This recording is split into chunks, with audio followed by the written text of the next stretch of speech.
Hello, everybody. Hello. It is a current Tuesday night, I think. I almost questioned my whole the whole month as well. January. What's up, everybody? I'm feeling a little eerie today. That sure is an Eerie mountain. Oh, it sure as heck is. Hello, everybody. Chill. Rat is here. Dala, Lashan, VOD watchers, everyone, welcome in. I hope you are all doing very well. I am here to get ready. Oh, chat room. Oh, it's one of those days. But I'm very excited because this is the first album reaction of the year. This is the first music thing of the year. And it's a big one. It's one that I've been holding off on. But gosh, let me set up. Hello, everybody. Oh wait, watch this. Duck, I'm not moving my mouth. How is that possible? How am I able to do such a thing? Alright, guys. Ready to start this bad boy. This one up. What have y'all been doing this week? Have we been musicking up? Has there been anything exciting coming out? I've heard that a lot of you people have been enjoying this. What was it called? This like other EP that came out, and people were also saying it was quite eerie. I'm not sure. I don't remember the name of it though, so I don't know. What is this music in the background, by the way? Oh, this is from Final Fantasy 14. I want to utilize a playback in the corner or something, like somewhere on the overlay so you guys can see what's actually going on. But yeah, it's from 14. It's a lot of background music. I'm not sure from what realm. Maybe from Stormblood or something. I'm not sure. We'll see. Hugs looking stunning today. Oh, pish posh, pish posh. Thank you. Welcome in. Nice to see you, Sprout. Oh, wait, actually, I need to fix something. Hold on. Where is it? There we go. Now I won't be too jittery. Oh, guys, yeah, I'm sitting down, by the way. It's one of those days, so my feet will be a little stationary. My feet hurt like heck. My job requires me to do a lot of walking, and especially last night, I had to walk for like an extra 2 hours just to get home. It was it was a lot. So I'm a little stationary. I'm a little stationary right now. I want to like go dip in a tub and just stay there forever. Oh, I'll become like, I don't care how pruny I'll get.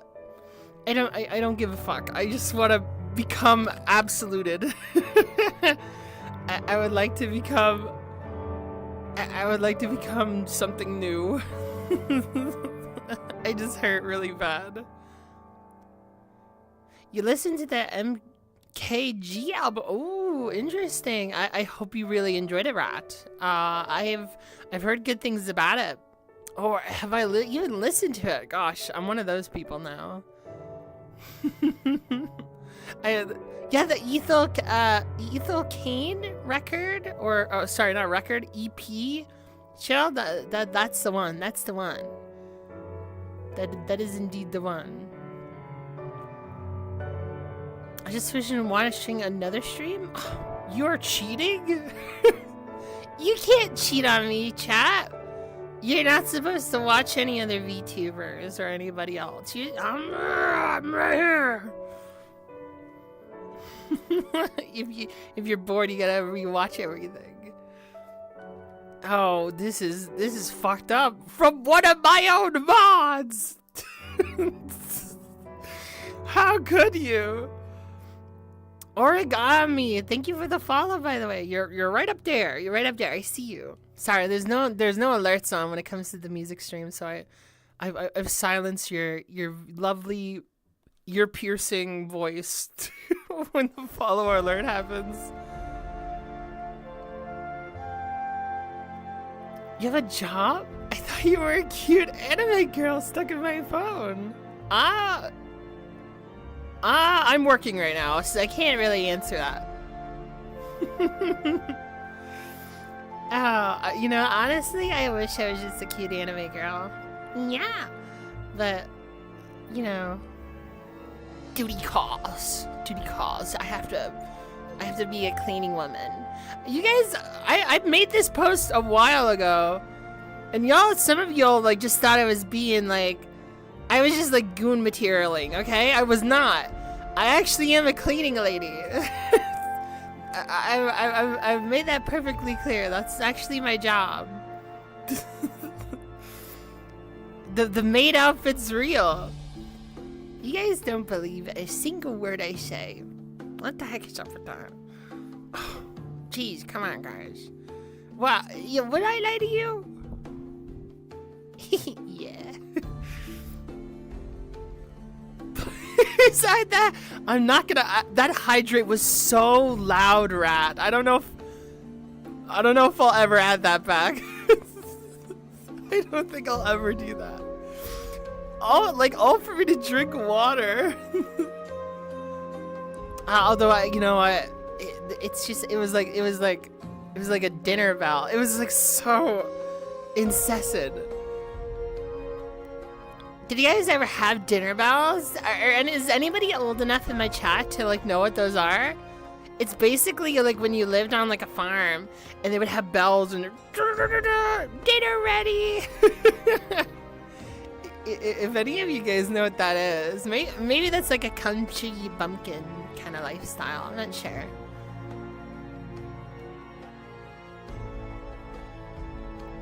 I want to become something more. It's very fantasy world coded. Very like antagonist coded. Scary coded.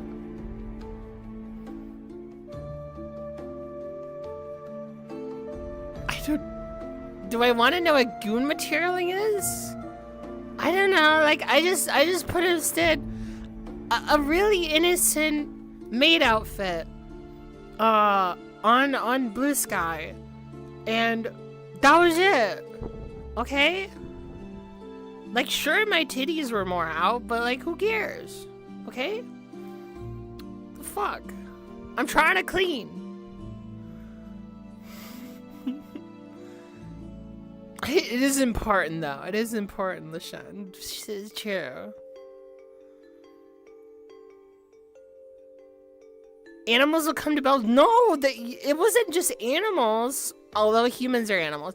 You had, like, actual... Like, the kids, they'd be like, oh, dinner's ready. Here's your stew. It would be, like, stuff like that. Now here we just have like the classic shouting. Yeah. Oh, that's so tears though. That's so tears. Where you have to go, yes, mama. Yes, mama. I understand. And then you don't come for another 5 minutes because you're trying to beat Radon for the 50,000th time. And then suddenly there's tension at the dinner table, like, and you're just hoping that no one says anything, like, maybe you should go back to your cave. Oh, man.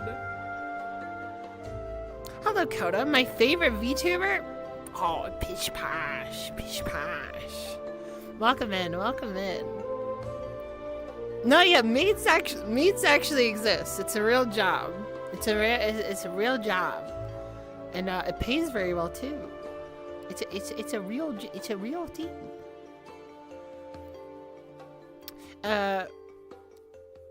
What was I gonna say actually? Was I gonna say anything?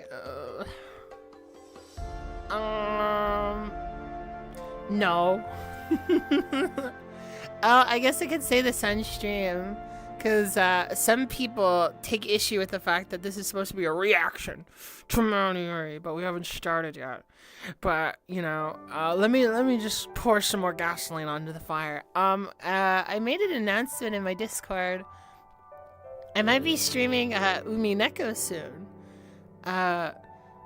And if any of you know what that is, it's just a visual novel that came out like, I don't know, it came out like a long time ago, and then it got like a release online again, and like it got updated, and it's predominantly just reading, and I really want to share that because I read like the first 1 to 3 chapters, so like prologue to second chapter.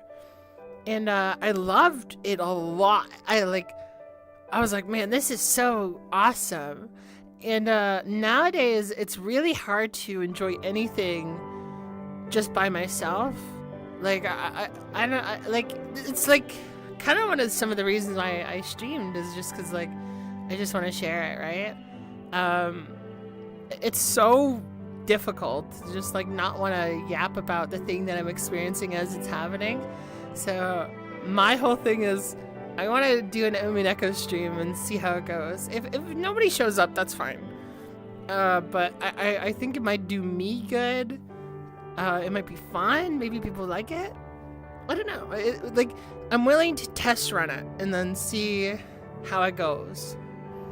Yeah, but you know, I'll do my thing. There's something else coming up in the works as well. Some of the mods know what I'm talking about. So I'm excited to unleash that to the world. But I'm going to give some more time for that. One of my friends was obsessed with Umineko, really. Oh, wait. I'm missing some of my YouTube messages. What the heck is going on? Dino Dancer, hi. Sorry, my YouTube chat, my thing wasn't working. I had to just refresh now. I was like, where's my YouTube chatters? I don't see any of you. What's up, guys? I'll shout you out now, unless you furiously walked away just now. I can't remember whether this is a 10 out of 10 for me. This record here, right? Oh, I hope so, the real deal. I hope we can get a 10er. It's been a while since we have a 10 on albums. I used to give out 10s a lot when I first started. Umineko World Heritage Site. It's like, I don't, like, apparently there's been like an upswing of like Uminekoers recently too, just coincidentally as well. Like, I don't really know the correlation or something. I think just people started getting interested in the game. But I don't know. Yeah, sorry, discrimination against YouTube chat again. I'm so sorry, YouTube chat. I hope I've redeemed myself.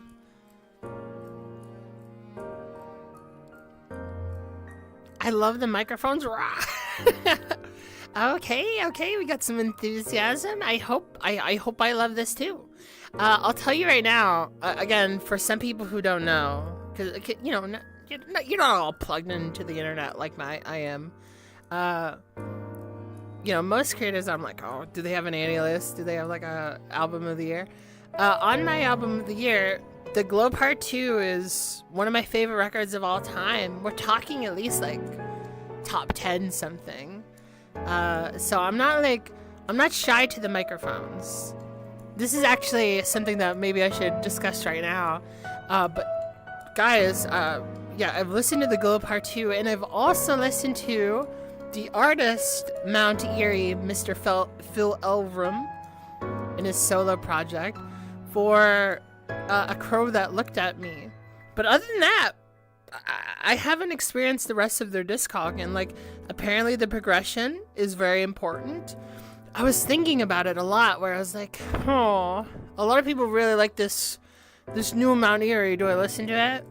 But then I was like, oh, wait a second, I haven't really listened to the rest of it. So this is my this is my making up stream. This is my making up moment, is that I'm gonna listen to all the Mount Eerie records, or at least the ones that most interest me and all of you, and then we'll get into the very new one. So that's the plan. That'll be like a little bit of the plan for now. I don't know if we'll do it in succession, but it will happen. It will indeed happen.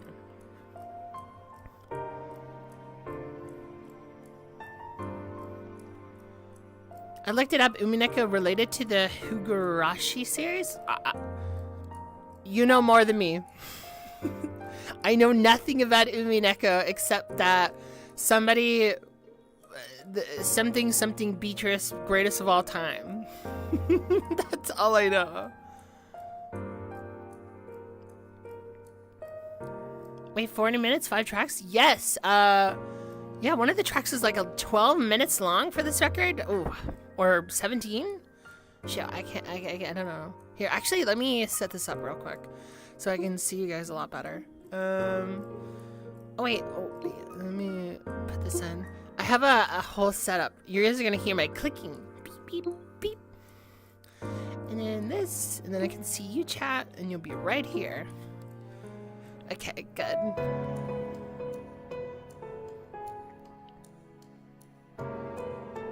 I'll show up too. Maybe I'll even start it myself. Oh, really?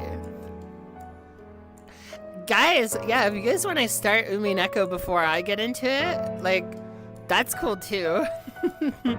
I would love that. I really want to compare journeys quite a bit, like see what you guys like theorize, because I've been having a huge amount of fun theorizing for Umineko, so I would love to see like what people's first impressions are. My favorite VTuber is Jerma. I can't beat that guy no matter what. So that's very fair. I'll never have cake like he does. So, like, I'll have titties, but I'll never have, like, an ass that could probably shake the planet. So, he's got me beat.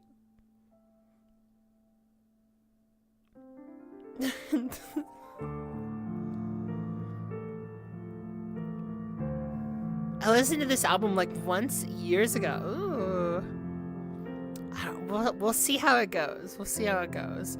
Yeah, it seems like a fair bit of you guys have heard this record, but it's been a bit. Never heard of it? Ooh, okay. Your first time for both of us, Origami. That'll be cool. Bro, things were also rotting. Rotting? What?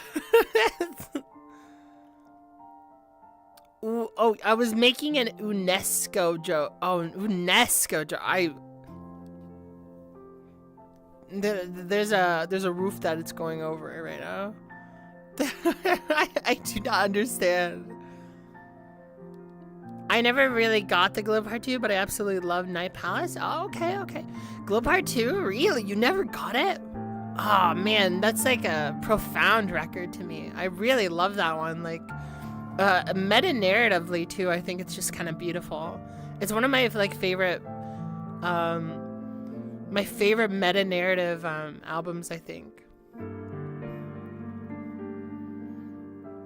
It's so good, Wilty. Yeah, it's so good.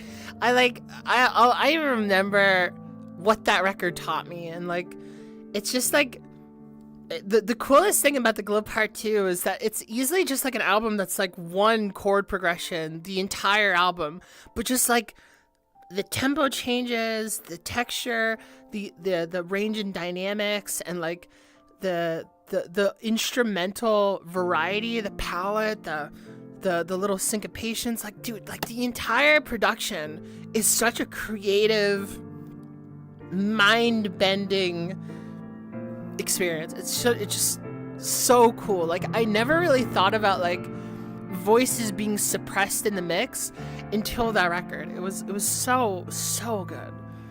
Oh gosh, it makes me want to listen to the Glow Part 2 on stream.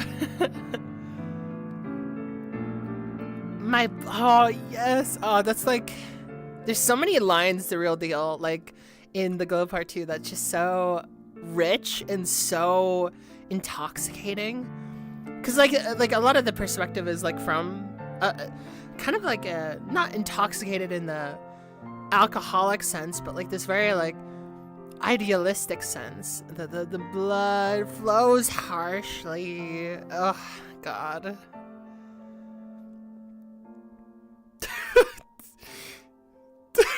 I see what you did there, Sprout. I see what you did there. Oh my God. It's a joke that maybe only I can see, Sprout. That's very funny. Lost Wisdom, best Mount Eerie album. Oh. We're gonna get to it. We're gonna get to it eventually. I'm expecting great things from this, guys. If this ends up going like extremely well, we'll get right into the next one as soon as possible. Can we expect you to listen to Cardi when he drops? I'm gonna give you a really lame ass answer, and I'm gonna say that depends on you guys, because I'm not really a Cardi fan. Sorry. But you know, like at the end of the day, if you guys like because like I trust a lot of your guys' taste, or like at least like what's really impressionable, and so like if you guys like really like enough of you really want me to listen to Cardi, I'll listen to Cardi. But like I have to see if there's an interest in it. I don't want to just like listen to Cardi and be like, well, I guess he do be rapping. I guess he do be mumbling, you know?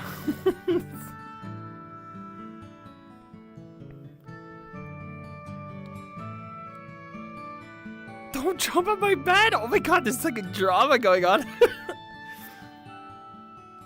I've never heard of Umineko, so I'm interested. It's like, it's gonna be really cool. Like I'll experience the first few chapters with you guys and like talk about like my impressions as we go.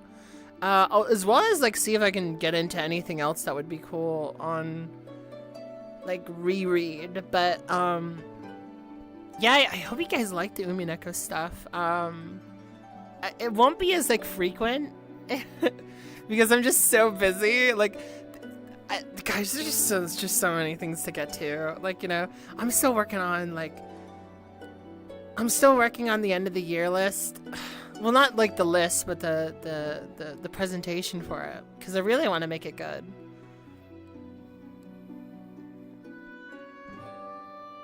Always a lack of time, Rat. Always a lack of time. We can never get enough. A 4chan visual novel? God, I can only imagine what that is, the real deal.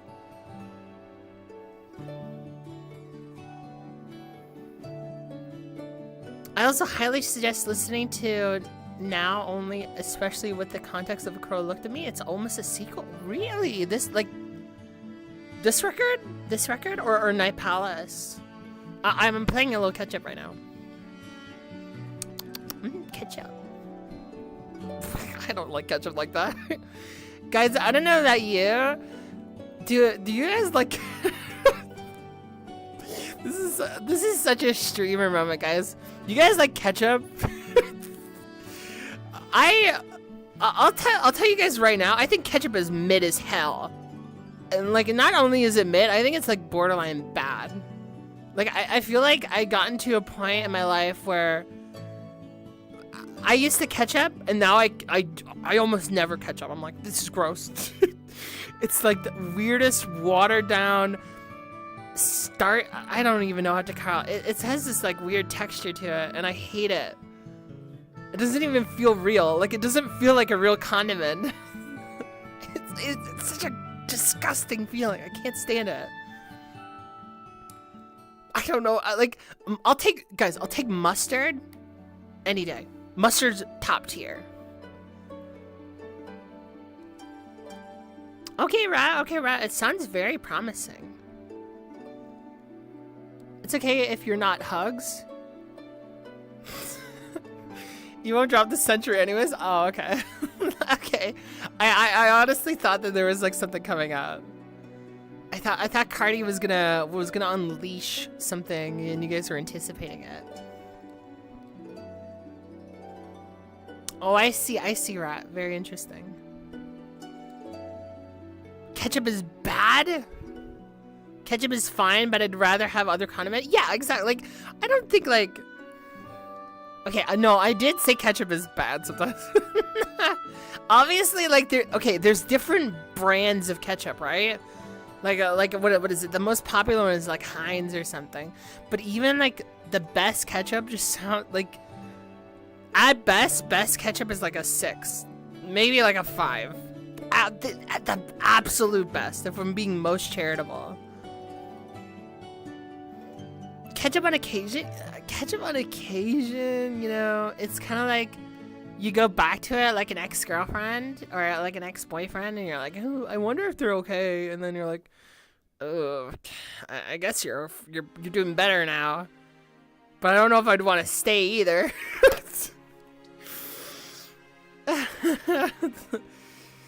You know, like, it just feels weird. It doesn't feel right. You dip your fries in mustard? Okay, now I don't know how... Okay, now you guys are talking crazy. Fries and mustard. Is fries and mayo a strat? I feel like that's more of a strat. I'm gonna be completely honest.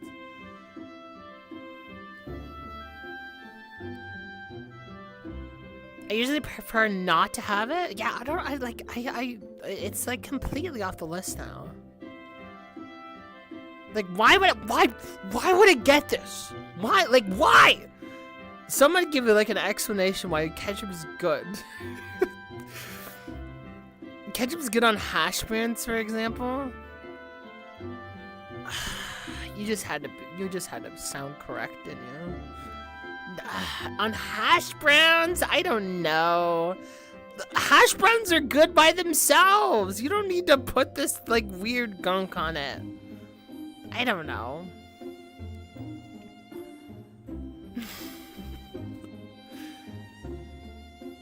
You don't even remember the last time you saw ketchup? Oh, really, Lishan? I feel like I can't escape it, quite frankly.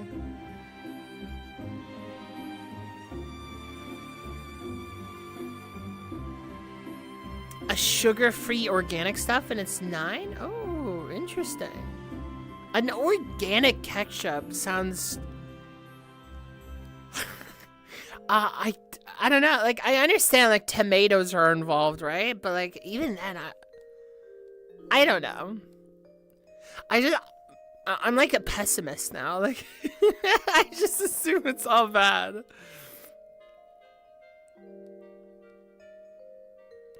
Guys, mayo's like much better anyways. Okay, chill. And you don't like mayo? You ellipses your I don't like mayo. What? You're a mod. Why?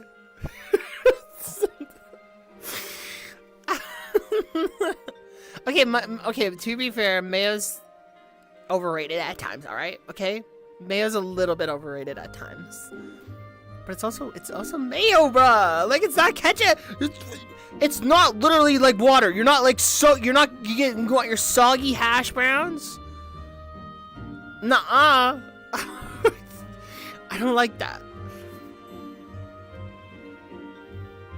I dip burgers in ketchup? Shit. But I feel like even with burgers, it's like, it kind of like blends with like some of the juiciness. I don't know. I don't know if we really miss out on much.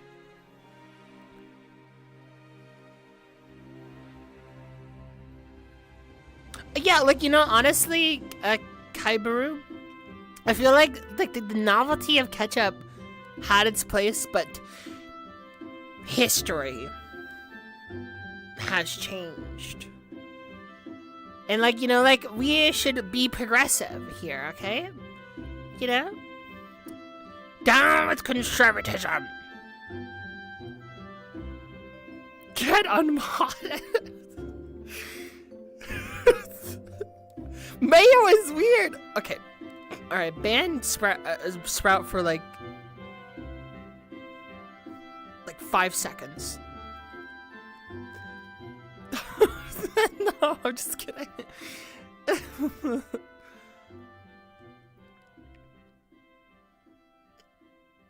I don't want to like actually do like those like timeout things. You guys get nuked off the entire channel when that happens.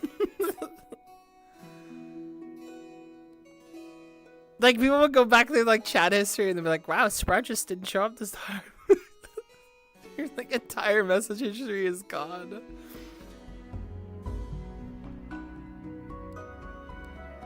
Soggy food from ketchup is a skill issue. Shake the bottle. Okay, well you always shake the bottle, okay? What I'm saying is that ketchup is like 90% water, anyways. Like it's just such a it's a wet ass like material. Just flip the bottle over and it won't be watery. No, I'm telling you, like the literal like makeup of it is just so like a certain way. I don't know, like it feels like it's like mostly wet. Rejected tradition, you know, exactly, real deal. That's why you're the real deal. 5 seconds, then mod them, then ban them, then send them pizza to their house. What a real, like, you know, that's like mental warfare. I'm not gonna reward the do all that except the pizza part.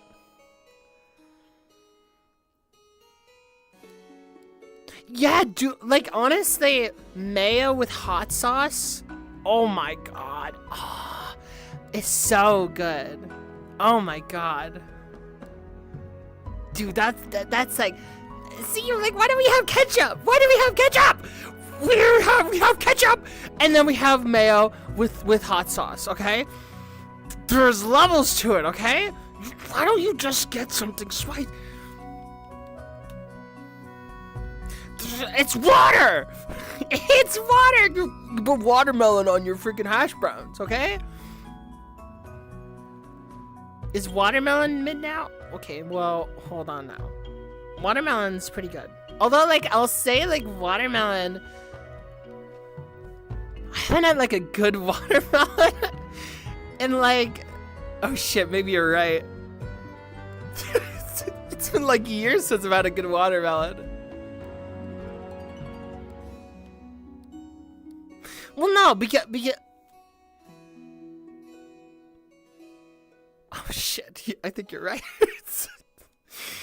I mean, like, I don't know, like, I just feel like there's something different about watermelon, like, the texture and everything, and, like, it's supposed to be refreshing, you know what I mean?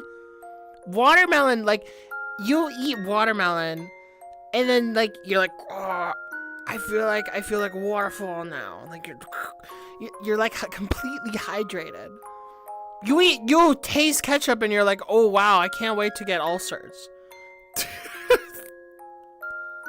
There's levels to it, okay? It's like a salty, like watery thing. Like, what is up with that?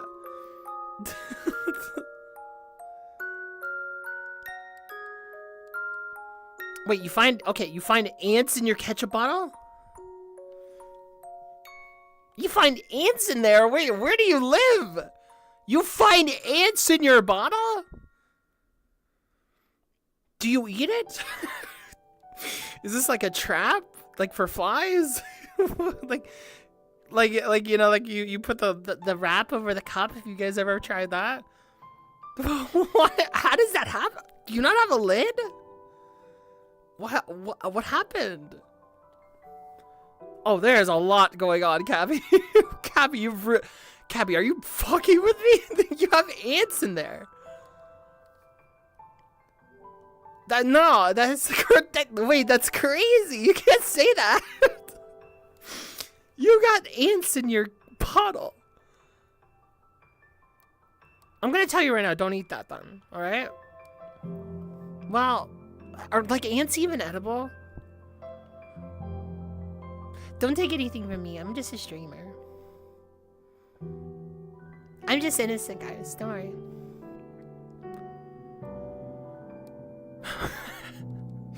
Mayo with fries and sounds gross. No! You don't have a lot. You just a little bit. It's good, Allie. Allie, it's good.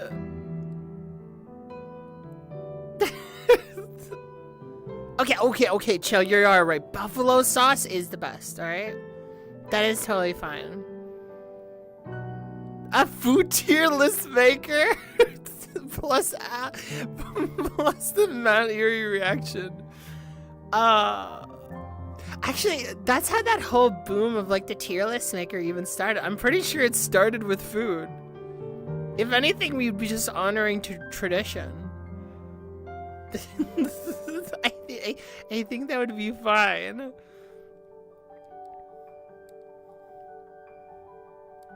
I mean, okay, look, it depends on, like, you can say it depends on the quality of watermelon, but you can say that for, like, literally everything. You know what I'm saying? You can say that for everything. You can say quality ketchup, quality, it's like, yeah, kinda. Although, I don't know, I except for kiwi, that's always bad. No, I love kiwi juice, though. Oh, I don't know. I want to slander something really bad. I need like a take that like makes like everybody in chat, like I need like what's a take that I can have that makes everybody in chat go like, whoa, streamer. What's one? Okay, actually maybe I have one. Guys, I really don't like pickles. I think they're the worst thing ever. Now let's just see what happens. Let's just see.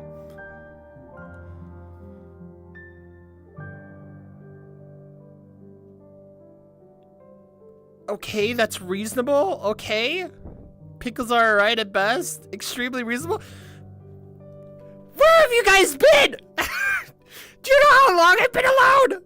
Do you guys have any idea how alone I've been? I go to the dinner table, I talk to my family, and I go, oh, pickles are gross. And guess what they fucking do every time? Oh, why are you so picky, you piece of shit? Shut the fuck up! They're mid. Where have you guys been? Why haven't you supported me? I've been suffering. I can't, like, I say I don't like pickle. Oh, whoa. Where have you guys been?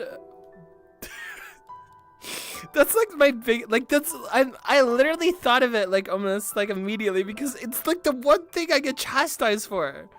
But they're so mid. You eat a pickle, and it tastes like grainy disgustingness. It tastes so weird. Like fuck whatever we were talking about with ketchup. That shit's ass. I think pickles are so gross.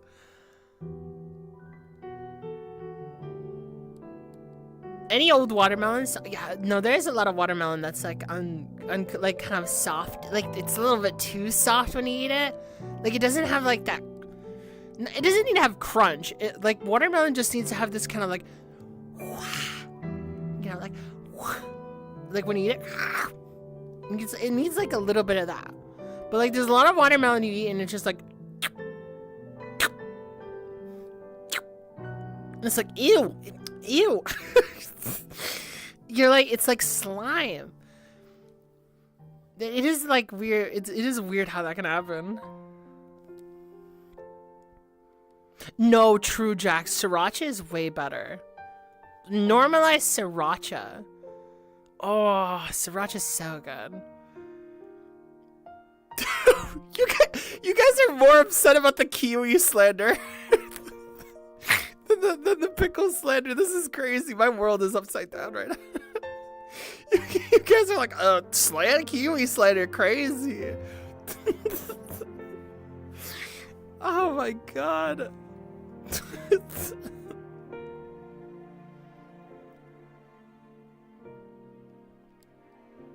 I love pickles, but that's a reasonable take. Oh, you're such an understander. Don't do that. You fight me.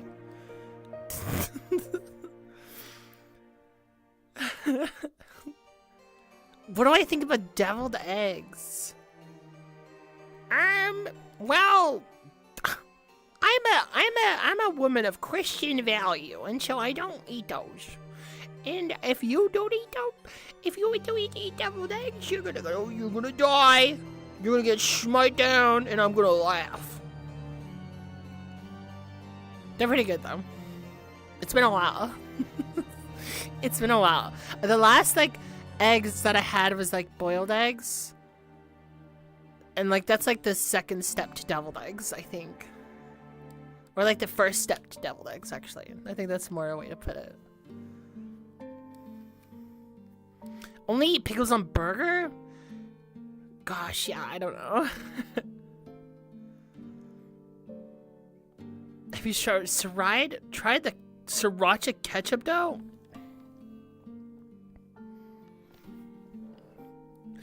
I'm gonna pretend that you didn't say that so you don't get banned in chat, K-Baru.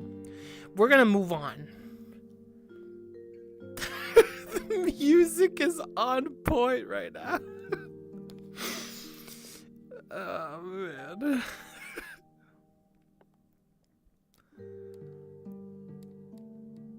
I'm okay with kiwi hate as long as it's the bird. What? What the hell do you have against the bird? Don't. Okay, now you're talking crazy. What did the bird do? The bird's fine. He's like cute and he's like super fluffy. He's like one of the first fluffy birds.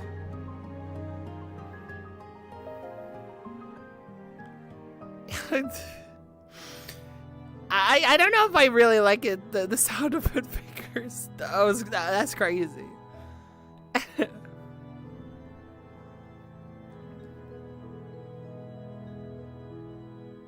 Honestly, I'm gonna be honest. This conversation is killing me.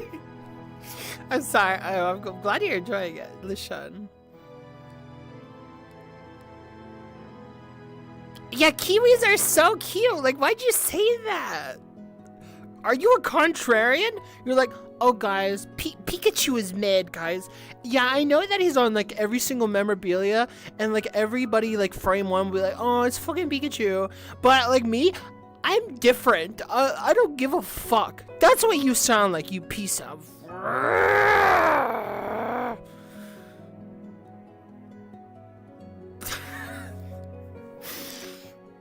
No, but that's chill. Thanks for your opinion. Both kiwis and bird are cute. Yeah, that's true, actually. Kiwi's kind of a cute fruit.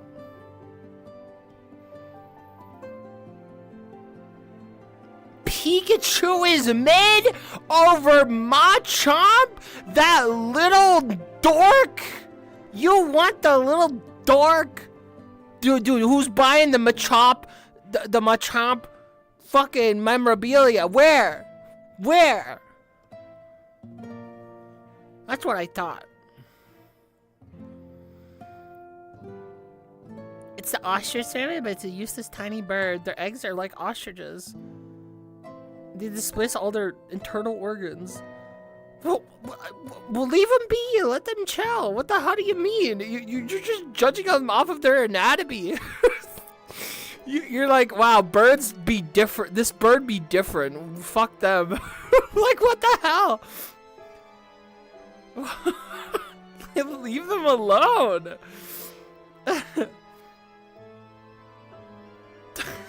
They literally just chill. You're like, yeah, fuck those birds. They're not human. What the hell?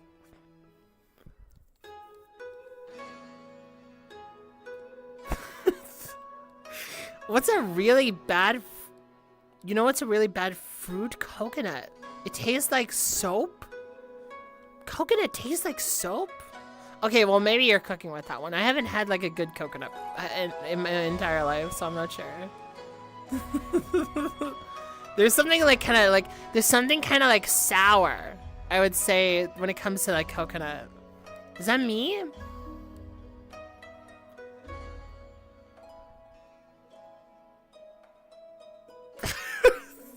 Pikachu's not mid, guys. Why do you guys think Pikachu is mid? He's such a little rat, and he's like so cool too. Like when Pikachu goes Voltackle, he looks like a fucking demon, all right? And like his like little iron tail thing, he like has so much cool animation because like his ears go wah wah wah wah, you know? And like he's so good, you know? He's the cute little bean, and he's genuinely pretty good for matchups as well. And yeah, fat Pikachu, fat, you know, like he's so good. What do you mean, Pikachu? Pikachu not mid. He's so tubbo. Okay, now you're sounding like a. No, okay, now you're being like borderline offensive. You're like, oh yeah, Pikachu's not mid, just 6 out of 10. You guys are crazy. I knew somebody in chat was gonna say it. Yeah, Pikachu's like, oh, like I get the Pikachu, like there's like a case that Pikachu has like overexposure, but come on now, like it's like, come on, like to hate the little creature is unreal.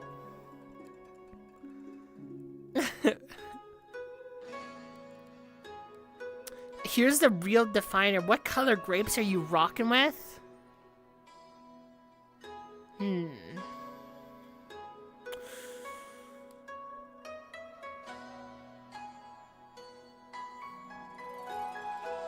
Green. Green.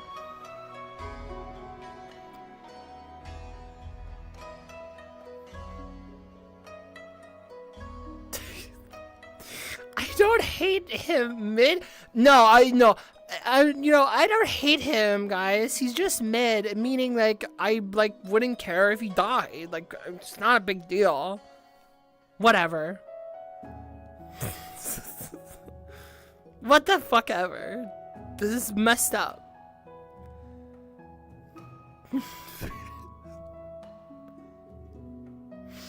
I hope you're putting the pineapples. Oh my god, pineapples. The greenie, I like the greenies. The greenies are good. I don't know if I have like much of a take though. Guys, do you want to listen to music? Would it be cool to listen to tunes? A certain record, maybe?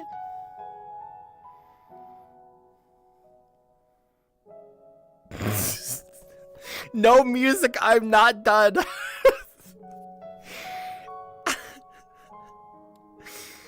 Oh, man.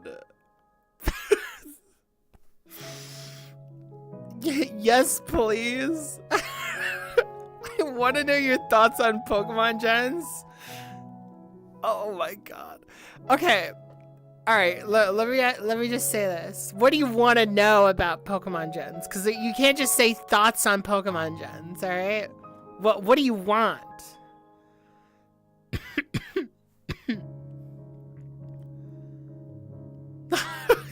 Colin, I'm not gonna do that. Colin. We can't do that. We can't do that.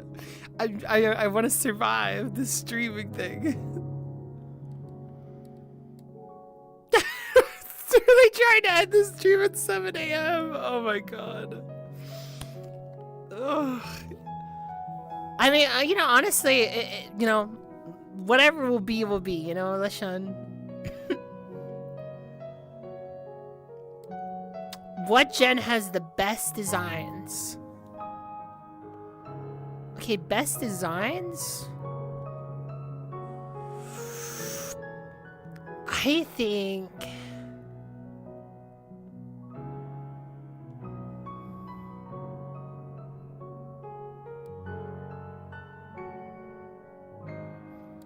I think Gen 3 probably. I think Gen 3 has some of my favorite designs. Like the main trio, like those first 3 are great. You know what I mean? Like the starters, they're so good. The legendaries look amazing. They look so good. All the sprites, like guys, if you look at the sprite work in Pokemon Emerald, dude, it's so good. Every single Pokemon looks so appealing. So I'm gonna say 3 probably has the best one. And then, like, if I was gonna make an order, I would say 3, 4, 5, 2, and then 1 for like a top 5, I would say.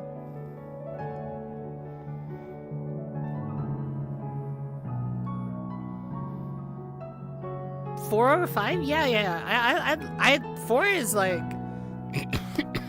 4 is like cracked to me. But like I wouldn't say like they're too far apart either.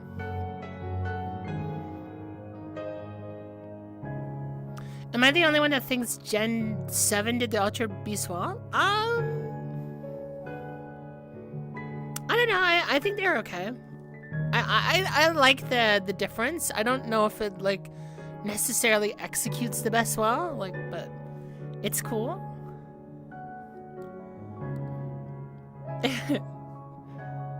Yeah, Groudon and Kyogre are peak. Dude, like the Reggies are really cool too. Like they're big dorks, right? But the Reggies look awesome. Latios, you get Deoxys? Deoxys is such a cool ass Pokemon, right? That's an awesome fucking Pokemon. And then yeah, just like generally speaking, most of the designs are really, really nice.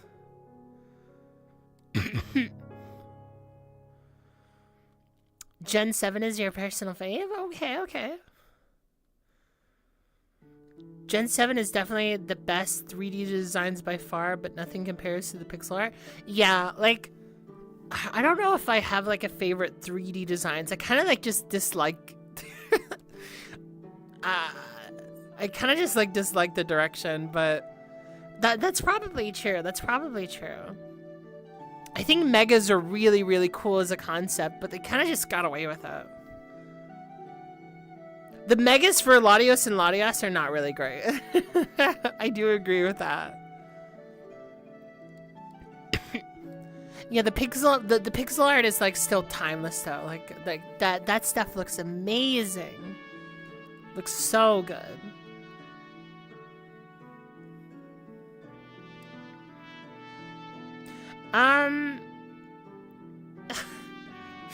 Okay, I think with Pokemon set aside, I think it's time for the record. I think it's time for the record. Alright, all you. It's time to get Eerie. I said this earlier, but I'll just say it again for consistency and conciseness. I listened to the Glow Part 2. Do not request I listen to the Glow Part 2, okay? I love that record. It's like a top 10. I listened to A Crow Looked at Me. That was great. And I plan on going through the rest of them, alright? I plan on going to the rest of the Discog. So I'm just excited because I really wanted to listen to Night Palace. And, well, like, I think this was called for the recent one. I think that's what it's called, right, guys? And, I don't know, like, it doesn't feel right that, like, I get to that one and then, like, not experience the ones beforehand because, like, my impression is that, like, Phil Elverum is, like, kind of, like, capitulating on something,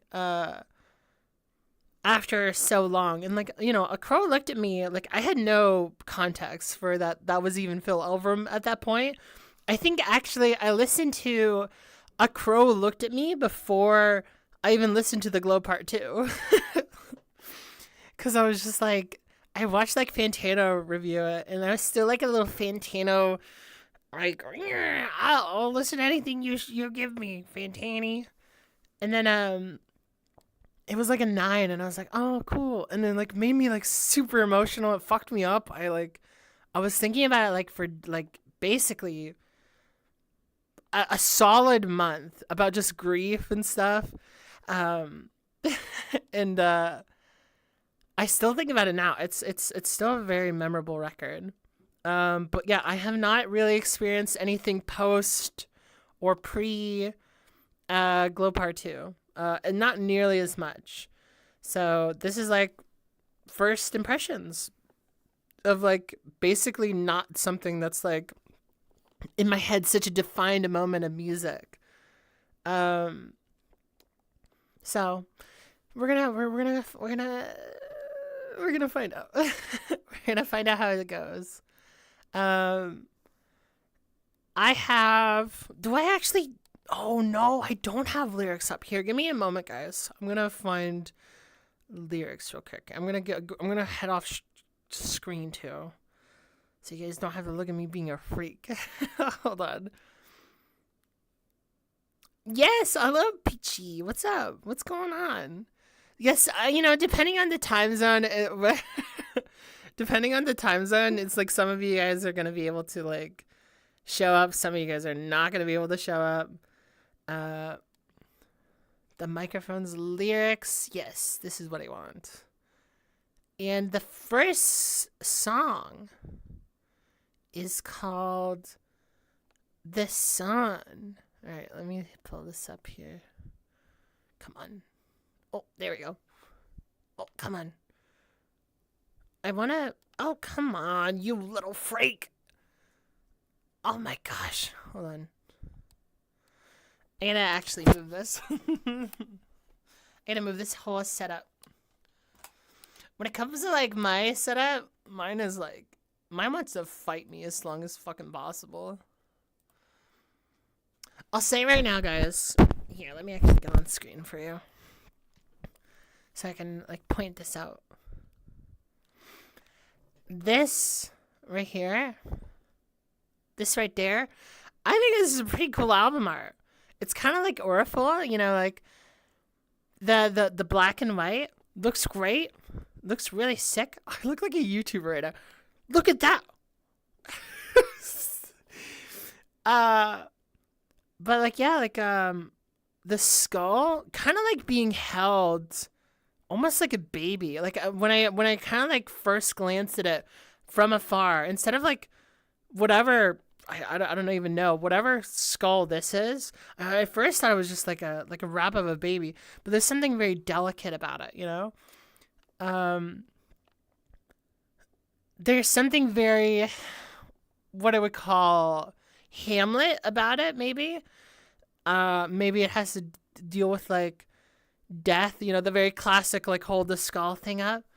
And I really like the texture of their outfit, and like overall it's like very like warm. It's very nice. There's like a nail in the tree. I actually didn't even notice that, like the right up there. Pondering the skull. Yes, pondering it. You had the pog, yeah. Yeah, I if I had more actually, wait guys, I actually do have an extreme expression here. Let me put it on for you guys. Wait. I can't use this expression, but like look at this one. Wait. Hold on.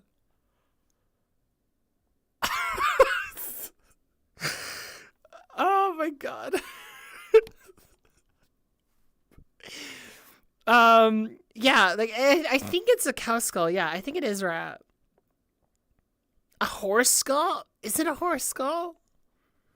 It's a grazing animal. It's one of the grazing creatures, It's got a big bite. It's got a big nose. I don't know much about it other than that though. But that being said, I just generally think it's cool. there's something about like even just like the eyes and stuff, they're blackened.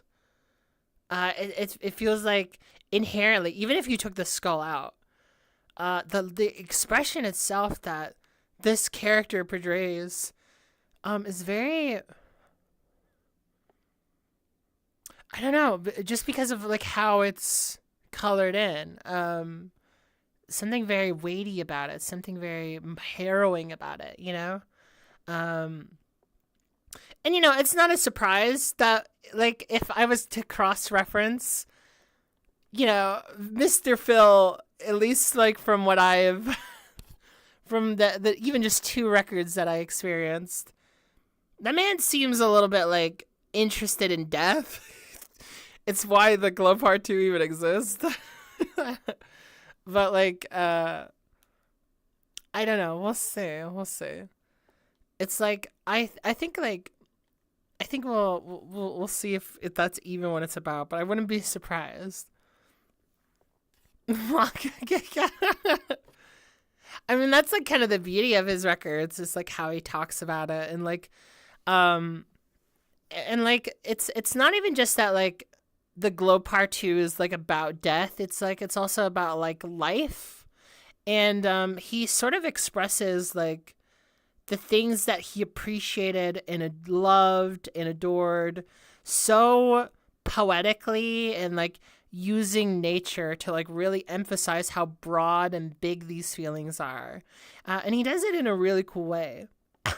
um so I wouldn't be surprised that we see a little bit more of that here. It's very stunning. Yeah, it's very stunning. If I can like get out of the way actually real quick. Just like take it in for a moment. It looks awesome. Oh gosh, I would love to like own this. But yeah. Here, I'm like moving like a freak right now. My model's messing up. But yes. Yes. Let us listen to the record. And then Dombia. Oh, Ally or Ally. Is it Ally or Ally? I think it's Ally. Ally Sprite. Thank you for the follow. And no problem at all. I mean, guys, if you guys want to just come in and not follow me, that's cool too. You guys can like be chillers. You can be like, I only want this one record. I only want you to listen to Death Grips.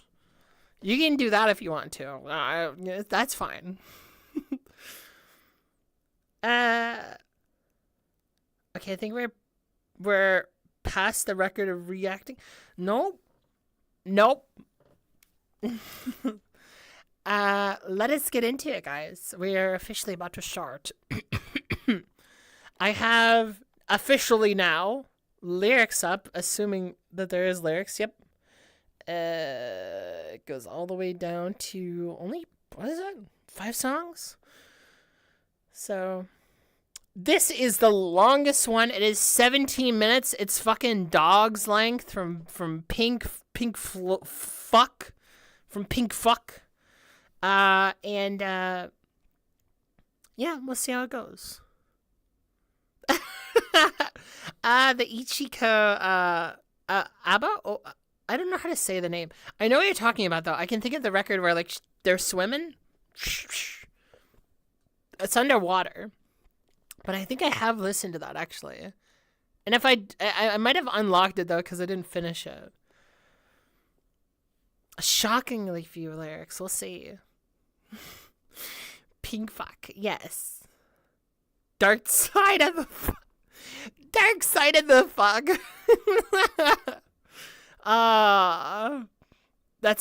what Christians think of gay people, you know. Dark side of the fuck. Anyway, let's get good. All right, let's get into it for real this time. We are starting the sun. And it's just like too sad. Come on, swans. I'm gonna turn this up. I'm gonna check. Oh, wait!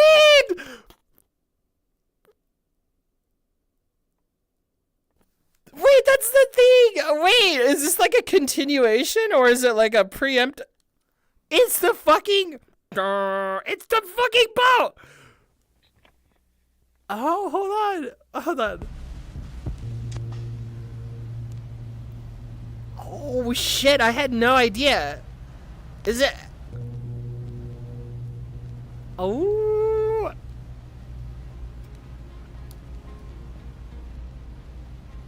Oh my god, it's literally... No way, is it actually continuing from Glow Part 2? It's doing the same shit! Yeah, the foghorn! And it's... The sense of atmosphere that it makes. Oh my god.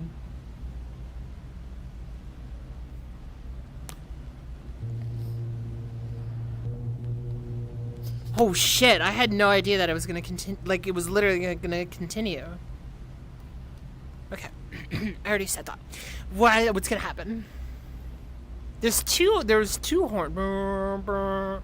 So now there's like an additional one. That's really interesting. It still has that like fuzzy crackle.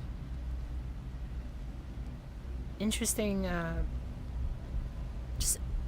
it's the heartbeat. Boom, boom, boom, boom. Just like Pink Fuck, Dark Side of the Fuck.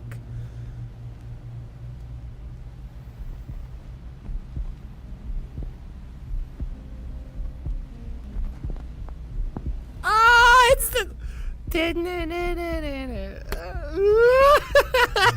I'm sorry, I'm being such a fucking fangirl right now.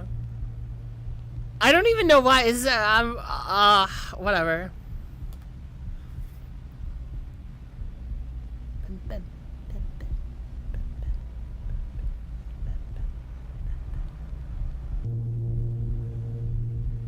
You're going on a walk in the dark right now. Ooh, definitely sets an atmosphere, Brad. It's the sequel to Glow Part 2, so yup, Warm Blood Transition. It actually is a sequel? No way.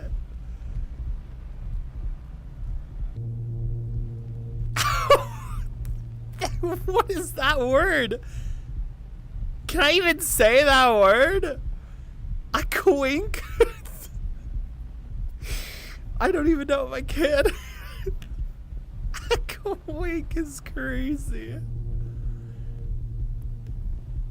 Oh wait, it's getting more intense actually.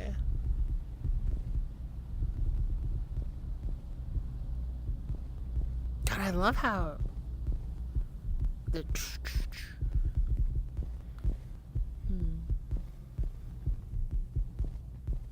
Oh, it's actually making a beat now. Like not just like a heartbeat, but like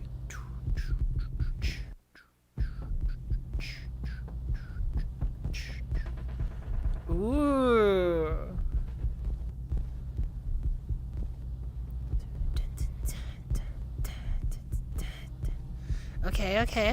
Okay.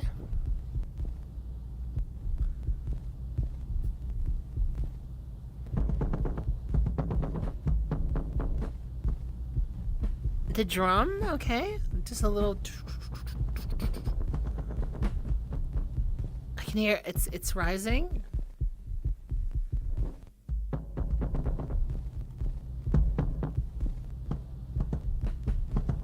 Wow, the minimalism is crazy. It's really interesting though.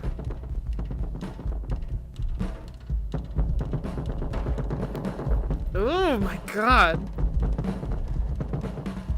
God, like it's like bubbling.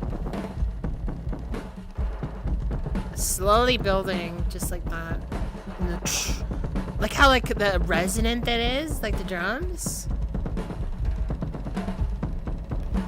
Military footsteps, kinda.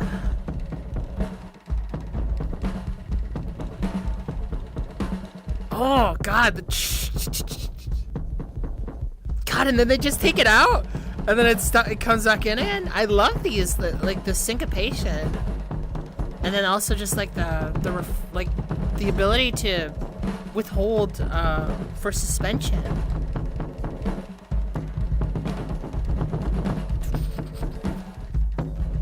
God, there's something like so ominous about it, isn't it? Like there's something so foreboding. Foreboding? Fuck. But yeah, it's kind of creepy. Ooh, wait, there's a ring.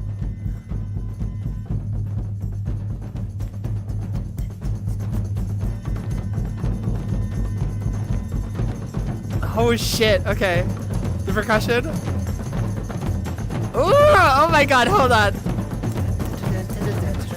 Oh, that is such an awesome roll. Yeah, this is something, it's very tribal, Peachy.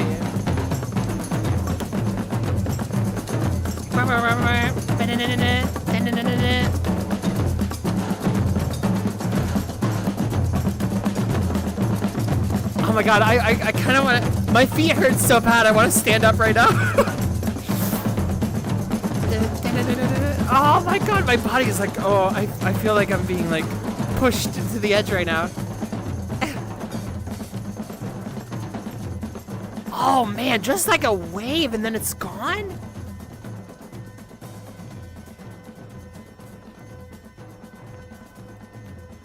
God, and it's a sequel to The Glow Part 2. What an interesting way to like... Okay.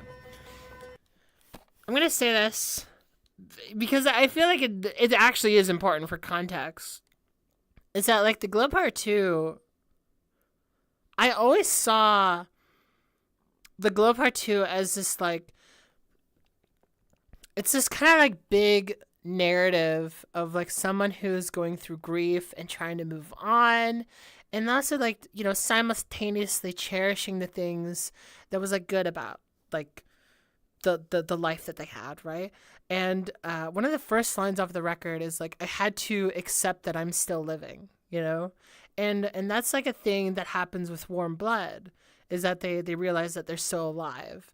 But like they had this kind of satisfaction in the same way that it inspired Quedeca's I Didn't Mean to Haunt You.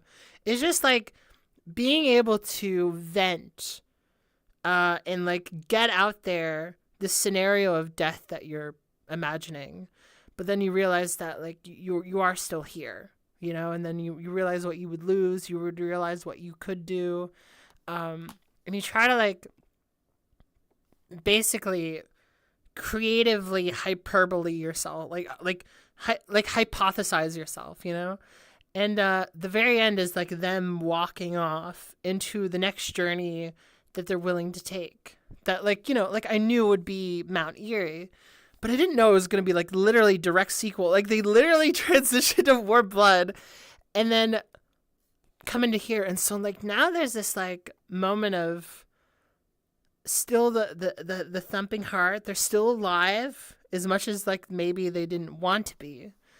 They're moving on, and now there's this like big wave of like percussion, and then and then like I don't even know what that kind of emotion is evoking out of me. Like, is it anticipation? Is it nerves? Is it whatever? I can't really tell. But it's the next project. It's the next wave. But there's something so dark about it at the same time, right? Still alive but scared of the vastness of responsibility. Yeah, like cuz like they're not like the thing about The Glow Part 2 is that like it kind of like ends, and I think it like, mind you, it can be taken even without the context of this record. You know, like you can like take this out if you really want. Like that can be its own thing, the way that The Glow Part 2 ends. But like you know, keep in mind that the intention is to build off of that one. Yeah, like maybe they really are scared of like responsibility, or like they're still getting over some of the aftermath effects, you know, the lingering effects of what's happened, you know. It's coming out of some kind of ritual, looking at the title track. Like, the sun? Yeah, like, the sun. But, like, you know, like, the image is so bleak. There's something going on here. Yeah, it's like an suicide plea. Or wait, can I even say on stream? S. But yeah, it's like it's basically like a meditation on like what that is, you know. Does the tarot card represent again? Oh yeah, the tarot card, the sun. Oh, I don't know, but it is very very evocative, or regardless. And you know, on top of like me trying to interject a narrative into it, because like mind you, I understand some people don't want to do it that way. I just think it sounds really cool. I think it sounds real neat. Yeah, because it's one the sun. So yeah, like is it like something to a tarot card? I don't know what the tarot card meaning is. If somebody wants to lob that in without like spoiling the record, that's fine. If you can just give me like the definition of that tarot card, that would be really cool.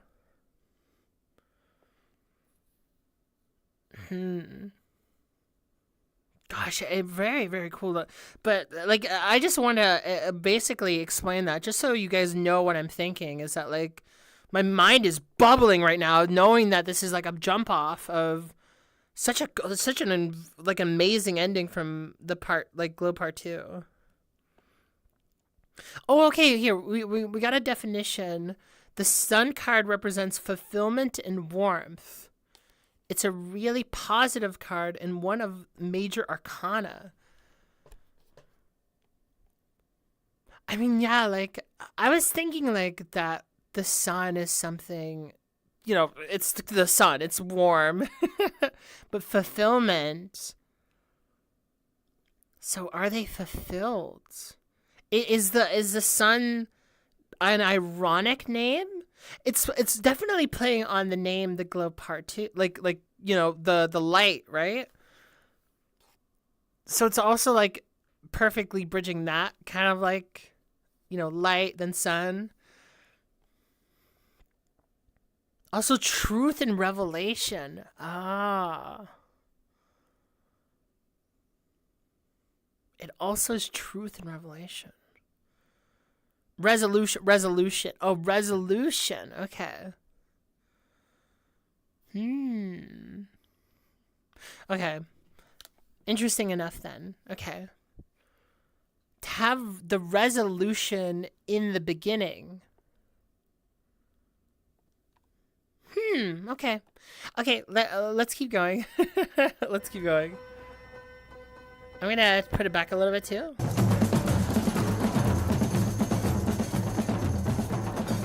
And then there's something very like frantic about it, isn't it?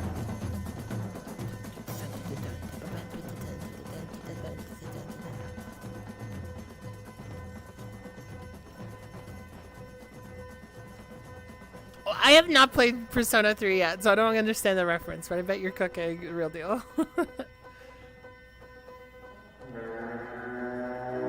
Oh, what the fuck? Oh shit. No, that was fucking scary, man. That was a monstrous cry. A whale? Yeah, something very whale-like, yeah.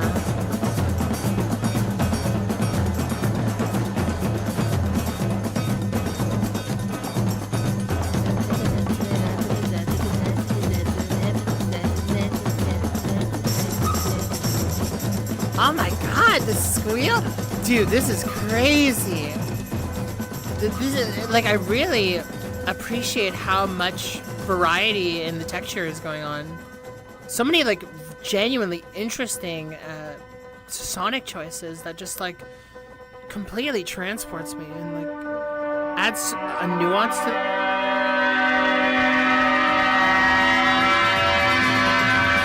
Oh Jesus Christ!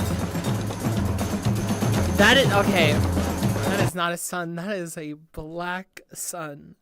That is a scary ass sun, man. That is terrifying. it kind of creates this massive light. This like big warm thing, but like it's so scary sounding.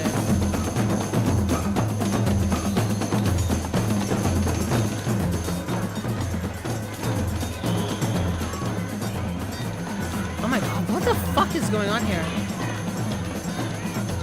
It's people.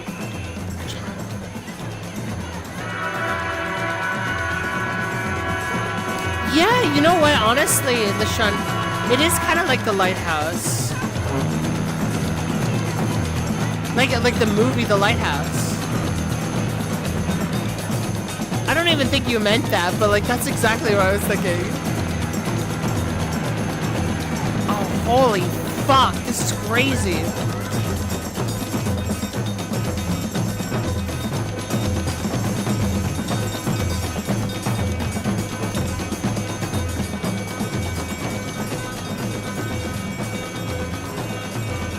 Oh my god, this like ringing. Holy shit, man! This is incredibly. This is like incredibly transformative. This is insane. This is powerful stuff. This is really emotional.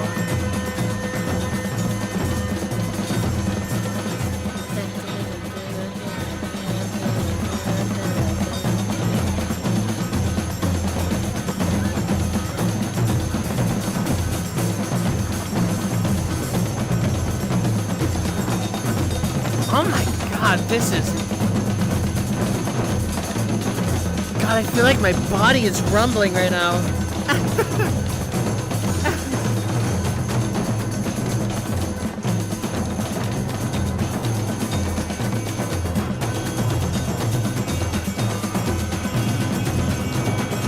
Wait, if there's a foghorn, one can mistake a lighthouse for a sun in foggy weather.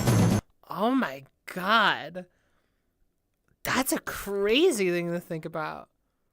Yeah, because like there's something about the quality that makes us feel like we're lost, and there's just immense percussion going on. Like, how can you not feel like amped up? Like, I feel like the protagonist that we have jumping off the glow part 2 is now just like wading through feeling lost. And like they're searching for that light, that foghorn in the back. Wow, this is like really recontextualizing the glow part 2 for me as well. That's really, really interesting. Fuck, that really is like The Lighthouse, the movie too. Oh my god. Damn, that's really that's a really cool cook rat. And relating back to the tarot card, it can signify a false resolution, right? It's like any resolution, right? It's just wading through it, but kind of like hopelessly. Oh man, that is that's crazy. That's scary. Thank you, Jack. I hope you are doing well too. Thanks for hopping in.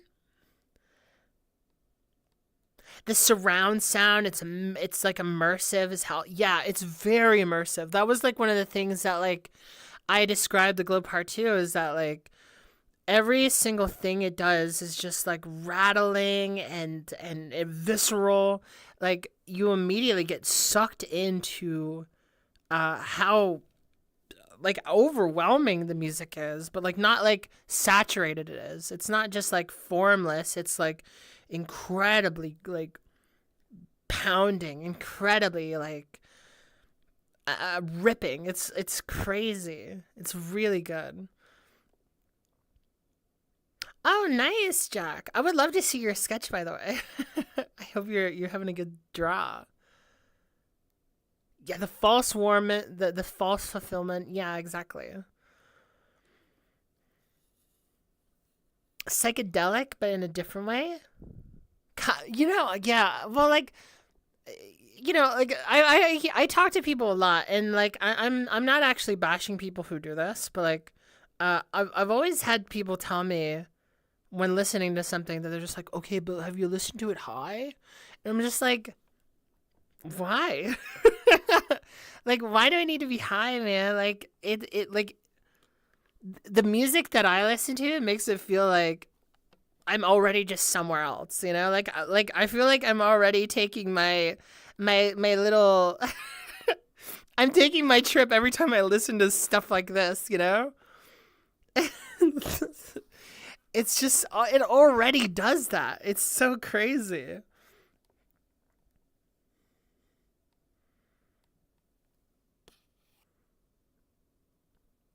Yeah, I was always doing something else. No, it like yeah, like genuinely listen to the Glow Part 2 and like be immersed in it. Like especially like its peaks and valleys of like um not being able to hear his voice and how like kind of splashes in when like certain instruments come in. It's so cool. Yeah, yeah, right. Exactly. Yeah, the drums, yeah, Dino Dancer, the drums are crazy.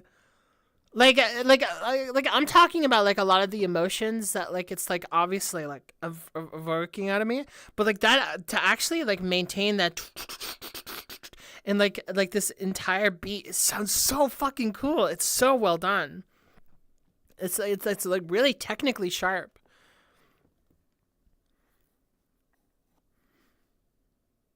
Yeah, yeah. Thank you, Jack. No, but like I'm really just like kind of blown away by like how this sounds. And like it sounds so different from the Glow Part 2 as well. Like obviously it's a continuation and like bits and material of it like I can be like, "Oh, Phil," you know? But like overall like this is like a really cool bridge into like a new sound at the same time.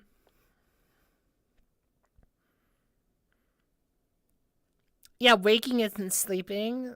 Listening to music. Yeah, exactly. Yeah, exactly. I feel like there's like a certain like point you can like listen to it in the day already that would already feel very immense. But like I don't even need that. Like I don't even need to be like too awake, too sleepy. There's a lot of like stuff that just genuinely just is very evocative, and if you just let it work its magic, it'll do it. You know.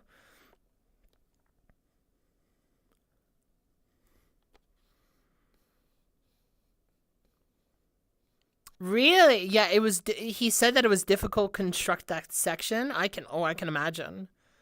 Especially like how how vivid it is and how it like kind of like goes out. There's like a lot of intentionality to the way that it's like sectioned in the song. It's really really cool. Oh man, but anyway, I'm gonna play a little bit more. I'm gonna play back about 10.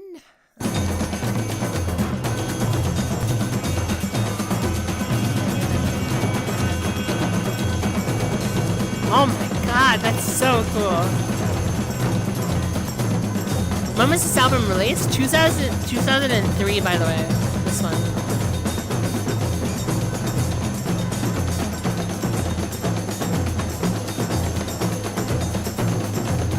Thank you, Jack. Yeah, take care. Oh my god.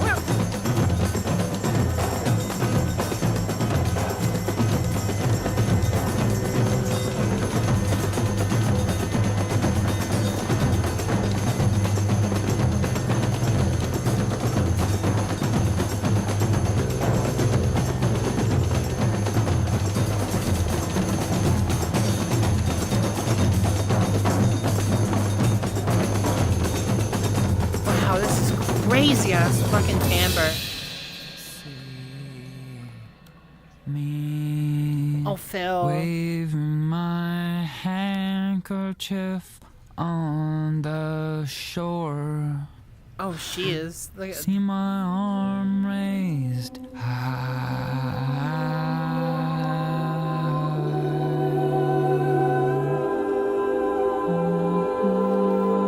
Phil! I have total goosebumps right now. Holy shit. See that That was ship crazy. sail off with its sails aloft. and see me dry my eyes and see more salty tears flow as my house is blown wide. Oh, Jesus Christ. See me watch the waves roll in from somewhere. Dude, the little like See me squint my eyes. See me Jesus learn Christ. to live without my loved ones. See me scan the skies and see the I'm going to pause it. I'm sorry, I have to pause it. Because, like, I feel like all of you right now, I feel just immediately, like, swept away. I feel fucked up. That is incredibly haunting. And, like, the really amazing part of it is just, like, how he was able to, like, do the classic transition. And then, like, we go into just that, his delivery, his very Phil Elverum delivery.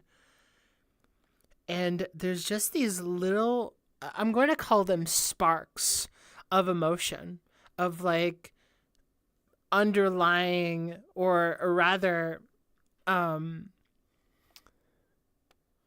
companion emotions to like the lyrics that he's having right here. And like that delivery is so, it's so gripping. It's so like oozing eeriness. It's, you know what? It's pretty eerie for the Mount Eerie record. Oh, Jesus. But like, that's like me watching JoJo's and being like, wow, this is pretty bizarre. God damn it, man.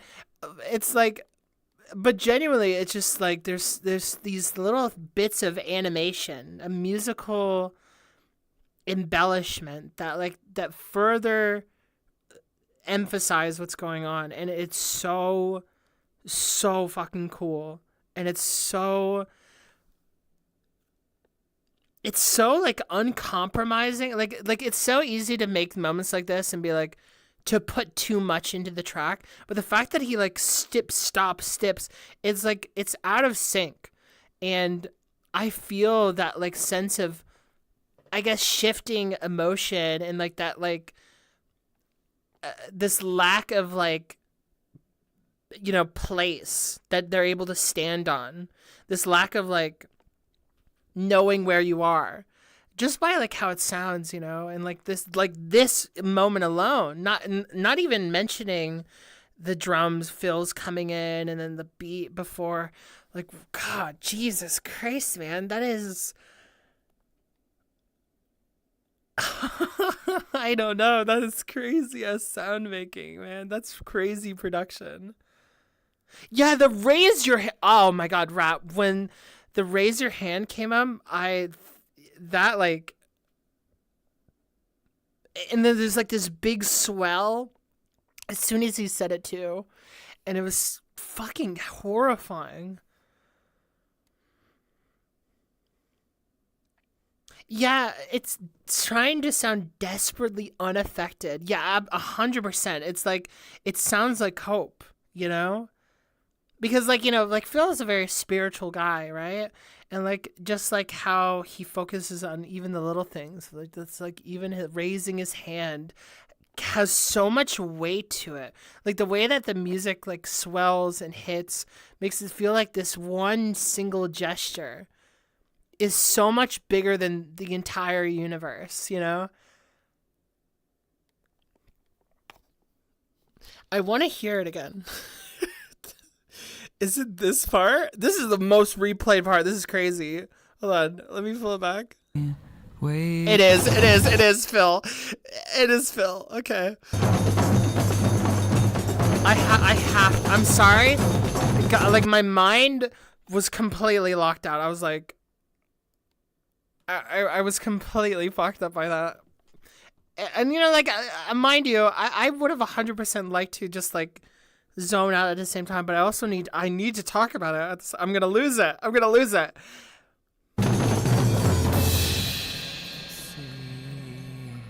Dude, it's quiet, and then it gets closer. Like it sounds like, God, the fact that it all stops. Like even that gesture alone is that the fact that the music actually just stops, not because like, oh cool, it makes like Phil's voice pop. It's more like the protagonist Phil-esque is like able to finally just be like, I'm gonna say something. And then they go in, and then they start narrating what it is that they're doing this time. Like they now have a sense of presence to them in the mix, and it's like they have a presence mentally. It's crazy. The fact that like he like slowly like comes closer to the mic, wave like this. Me. Wave Oh my God. Handkerchief on the shore. The handkerchief on the shore. See my arm raised high. God, that dry delivery. And then he did. Oh my God. Oh, holy shit, man. That ship sail off. Dude, with its sails aloft. Dude, the fact that it sails off and then it burn. Also, wait, hold on, give me 1 second.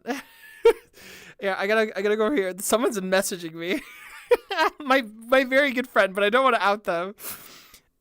I'm gonna sit right here. But like, dude, that is crazy. Fuck me, man. And see me dry my eyes and see more salty tears flow as my house is blown. You thought it was the sound of the album for a second? No, honestly, if you guys, I wonder if we could get him in this like chat or something. But like he's like, I love my friend a lot. He's like a guy who I struggle to like get him onto music sometimes. I kid you not.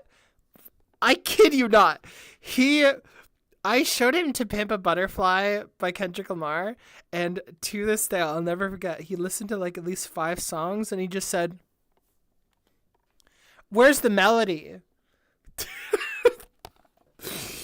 And I was so annoyed. He had that take for over a month, and I think he's asking me about music right now. I bet he's asking me music right at this moment. If I look at it. Okay, yeah, he is. Okay. My friend, he says, "I'm done with In Rainbows. I think that I respect this band more than I actually enjoy listening to them." Oh.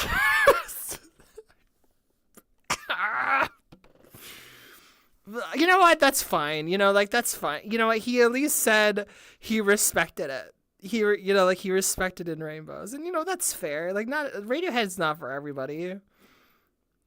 But I swear, it's every single conversation. It's just like you know what? I don't know if I get it.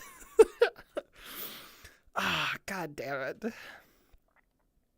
I felt that way the first time I heard them, completely honest. He's baby, right? All he used to listen to was metal music, and Judas Priest specifically, okay? And he would listen to that over and over and over again, and for years he just genuinely thought like hip hop. He used to call hip hop rap, all right? Like he just, he is just old man syndrome. He's a little baby, and he's just slowly getting into it. He ended up liking Since I Left You by the Avalanches, so we won there. But his favorite record, unironically, this is not planned. Unironically, his favorite record is Dark Side of the Moon. So Dark Side of the Fuck is his favorite thing. And you know what? whatever. It's a good album. You still don't know the difference between hip hop and rap? Okay, here. All right, rap. Let me break this down for you. Rap, saying you like rap is essentially like saying you like guitar. Okay? Like rap is not a genre. It is a style. It's like a thing you do, right? It's like trying to say like falsetto is a genre. That's not that's not a genre. Rap is in hip hop, but not all hip hop has rap. And not all songs that have rap in it are hip hop. Okay? Like there's a major difference between the two. Yeah, it's like it's a style of delivery that like hip hop that hip hop is popular for, right? But like since I left you, it doesn't need to have rap in it to have a hip hop beat. A type of beat is what makes hip hop, right? So if you listen to like stuff like that, like go listen to DJ Shadow. Go listen to like the Avalanches Since I Left You. And like you'll understand progressively what hip hop is if you maybe just remove the lyrics. Like even if you listen to Donuts by Jay Dilla, like that'll give you a good impression. So that's what makes Ed Sheeran not hip hop. I get it now. Yeah, exactly. Yeah, Ed Sheeran's not. I don't know. Whatever. Anyway, okay. Okay, we're gonna get into the rest of the record. I don't think my In Rainbows to Pimp a Butterfly Has No Melody person is messaging me anywhere. Ed Sheeran is totally not a rapper though. He's not. He's a white boy. he's not like, I'm not saying you can't rap and be a white boy. I'm saying he's a white boy. Oh man. The first take on Donuts, not proud of that. Oh god, LaShawn, let's just move on. All right, let me hear more of this. I genuinely need to lock back in. Phil, fuck me up, please. Dude, that shit is fucking crazy. The raise in vocals and stuff. See that ship sail off. Oh yeah, he would hate this song. Right? See me dry my eyes and see more salty tears flow as my house is blown wide. The loneliness of this song is crazy. Watch the waves roll in from somewhere. See me squint my eyes. See me learn to live without my loved ones. See me scan the skies and oh my god, Jesus. The flock of birds goodbye. Oh, and he sees himself as the birds. But I feel you. Oh wow, the second vocal there. You are above.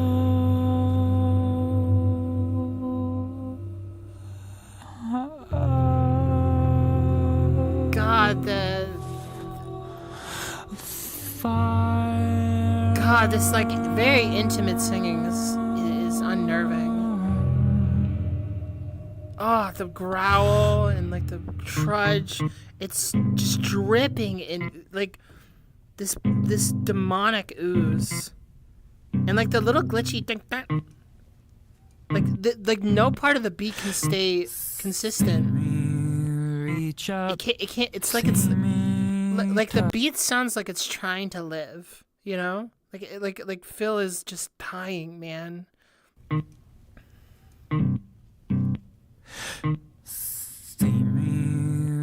reach up, see me touch my neck, and see my fingers recoil. Wow. The way he can touch his neck and the ding, and then like he's looking at his hand. Oh my god. Wide and see me look from side to side. Tiptoe in your light. See me look at you and lose oh my god, sight. stop. And while my eyes burned, I saw it all. Jesus, man. No. Here comes a black ship. Oh, fuck. Under red sail. Oh my god. The sky. Oh, Jesus Christ, man. The way that opens and closes so fast. Hear their scary trumpets.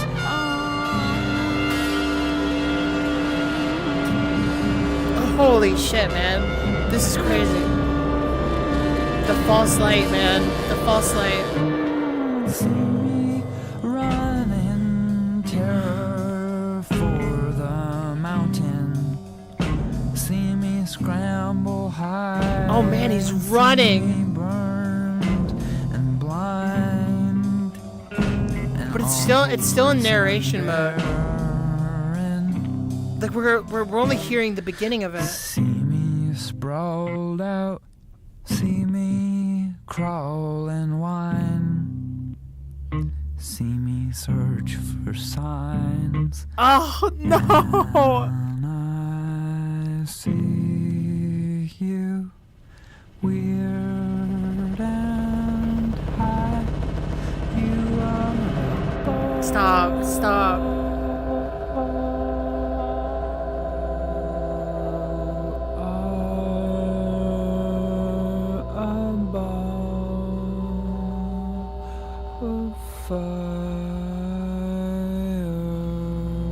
God, the buzzing. Yeah, the sound design is insane. Okay, alright. Okay. Be a big drum.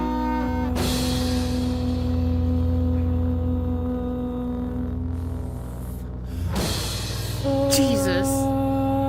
That is a Swans moment if I ever heard it. Oh my god! Oh, that's a gallop! Holy shit! Oh my god, the propulsion? Jesus Christ! I was waiting for us to get momentum because of the running and everything. And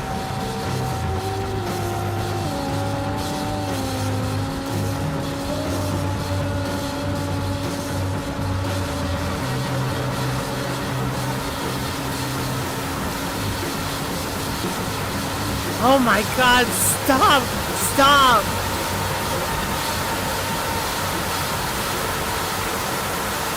Oh man, just literally a wall of noise now.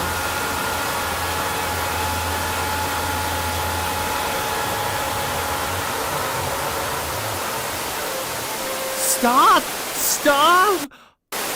Woo!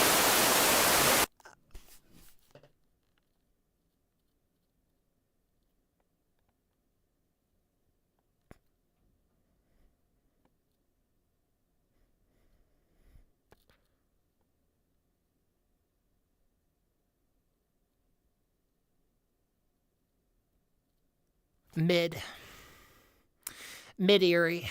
Fucking shit. You listen to this shit?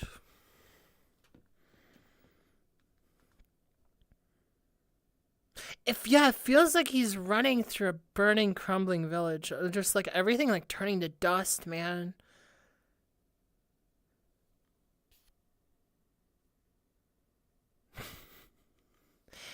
Oh man. Yeah, no rat like that may have gotten a reaction out of me. I'm actually I'm actually like too hyped up right now. I'm too hyped up right now. Oh man. Yeah, that was incredible sound design, man. Like from like start to finish, that was just a place. That was atmosphere. That was just like I don't even want to find like the adjectives like nouns or whatever to like really like place it either. That was just such an experience, you know? From start to finish. I don't even feel like I can probably wordage that. I will. I'll try because I don't give a like you know like I'm not gonna not try. But like yeah, it was very enveloping. Yeah, that's a great word for it. Very enveloping. It was just like I felt like I was being swallowed whole at the end there. Just like feeling like I was succumbing to the like this person's mind, or if like in a moment I was like going through their eyes. I'll be honest, like I almost cried because like you know this kind of music, especially like the glow part too, like it just like kind of. I'm gonna say this again. This is like oh my god, this is the same thing that happened on I Didn't Mean to Haunt You. I'm gonna say right now, guys, there was a time in my life that I was not epic. Okay, I was feeling very unepic. And in my unepic feelings, I felt very, very bad for a while. And like there was a lot of immense, just like, oh, like this is it. This world's suffering. I'm suffering. I'm a loser. I'm gonna die. And like it was very existential. It was very hard. And like some of these, like I don't know. Like I just feel like I get kind of transported back to a place that like I haven't thought about in years, and not in the sense like I'm literally like regressing. it's more like I remember what these feelings were like, and I feel like a strong sense of relief knowing where I am now, but I also feel this like almost feeling heard, like this like part of me that felt so alone for a while feels so totally related to, you know, and that like just really hits very hard for me, you know, and there's something kind of like comforting. Yeah, there's something comforting about it. Yeah, there's something comforting about it than there is like it's like regressing, and you know, it's weird that I can feel that because it's been so long, right? But like that kind of like that was like very transportive, and like it was so well handled, you know, just like the visceral emotions of that was just incredible. That I was able to get something something comforting, yeah, you know. Oh, Porter, this is definitely a crying album for you. Yeah, I can imagine. God, I want something comforting right now. Yeah, like you can close your eyes and like immediately be there, you know, if you really want to. I remember I hear the scary trumpets part. I only listened to that once, like in 2021 or something. It's insane. Like I, there's like a lot of people I know who are like, wow, this production, this is crazy. Whoa. And like there's like 50 things on top of each other or something. And like some of that is like really good. Like Igloo Ghost is like a great example of like someone who has like big lasagna layers of like music that like adds so much to that like just insane spacey feel, but doesn't feel like too much most of the time. And like it's just great at like actually being a place you go to. But like this is like a moment where the production is insane just for how distinct it is, like almost all the time. There's never a moment in this like that song really where I didn't feel like I knew exactly what was going on. It was so illustrative all the time of not just like one emotion, but exactly the journey of that emotion in like every facet of it. And like not only that, just like there was great like presence to the fact that he was narrating what had happened, the fact that it was like still calm, like the or rather numb, when he's like talking about how he ran scared, and then like the blaring horns come in, and he's talking about how terrifying it was, and then like we get the musical crescendo eventually, and then like it perfectly like transitions into the next song. This is like a 17-minute track, guys, and like I feel like we only just started. uh I don't know. That was just an incredible experience, man. Like it's like stuff like that makes me go like, like storytelling and music. Am I right? Like that's real music storytelling if I've ever seen it. That's like perfect form.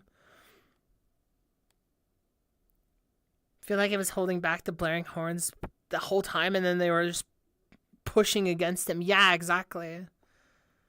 There was so much pressure to the whole thing, and it was like it felt like I really appreciate the physical sensations, and like there's this like meditative quality that Phil does that like literally meditation people do, which is like, if you're feeling sad, like what do your fingers feel? What do your feet feel? And like when you kind of get asked that, you kind of realize that you take for granted that you are a physical being, and you do kind of like, even maybe some of you even thought of that right now, that I'm just like, here, what do your toes feel like what does your like back feel like? And then you're like, and like the way that Phil kind of taps into that, just being like, I touched the back of my neck, and then I felt my hands curl and stuff. There was so much like explaining the stress that your body is taking in stress, It was just so, oh my God. Like I still feel it in my arms right now. I still feel like right around here, my biceps, I feel it there. God.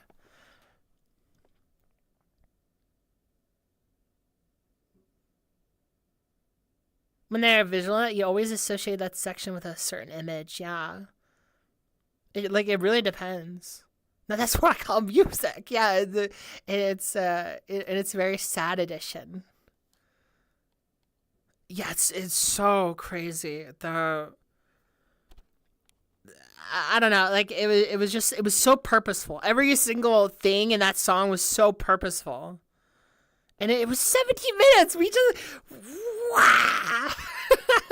we went through the whole thing.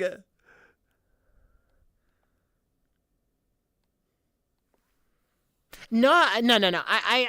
Dinah Dancer. When it comes to like knowing the story of a record, I keep silent. Like I try to avoid that stuff, and like try and like get out of it. Like for example, obviously when it comes to my stream, there is an expectation. I'm gonna talk about things that I know, but like, most people that I know, like peers, I'll actively avoid mentioning Sammy Dot, like sing about me, I'm dying of thirst, because I'm like, no. You got to experience that in the record. I'm very much like no spoilers for albums, and like especially for my reactions, I want to be as blind as possible, because like I really want to see if I can get these emotions as they're being communicated. Sometimes that's obvious, sometimes it's not. But I feel like if there's something to be discovered about the record, it will be felt in the music. And I don't want to just be told that ahead of time, I want to actually get there. It's a song next to the ocean, the foggy lighthouse and stuff. Yeah, there's like this like imaginative quality that you can get out of a rat. Like you're literally in this like new town, like you yourself are in this like village in this place, because like you're living through his eyes. It's crazy. Yeah, I want to hear that shit in the context of the record. And, like, I don't want to know the context before the record. Although, like, that being said, there's genuinely moments where a record can be elevated when you know the background context of it, right? Like, for example... No, never mind. I was gonna give an example, then I realized it was wrong. I was thinking of DJ Sprinkles' mid emo blues or whatever. I'm like, nah, you don't need to know the background context. It like kind of says it in the record. But like there is like a few albums that I think probably get elevated by knowing when they came out, Like some books are like that. Like for example, like the person who made The Picture of Dorian Gray, for example. Like you get way more enjoyment out of that knowing that it came from a gay man prosecuted by the civilization that he was living under. But yeah, let's continue. It's going to transition. I'm not going to bring it back to the last song. I'm just going to let it ride out from here. It's like we were like 2 seconds in. This song is called Solar System, still playing on the space theme, which is crazy. But let's see. The background after the third or fourth, yeah, exactly. Without like the meaning and context once I've gone out of it, yeah. Like I wanted to be able to like unpack this stuff my own, and like I obviously like the discussions where like you guys tell me interpretations, but like I wouldn't genuinely want to know. It XYZ, it happens here, and like this happens, and the artist said this exactly, and stuff like that. Like the talking about the sections part, that's okay interview stuff, but I wouldn't want to hear like Phil go like, oh, actually I made this record about like the passing of my dog or something, like I wouldn't want to hear that. I just want to hold it out and then know, but yeah. Let's continue actually. Let's get it going. Solar System, second song, much shorter. Surprising. Oh, sorry. It was gonna be loud either way.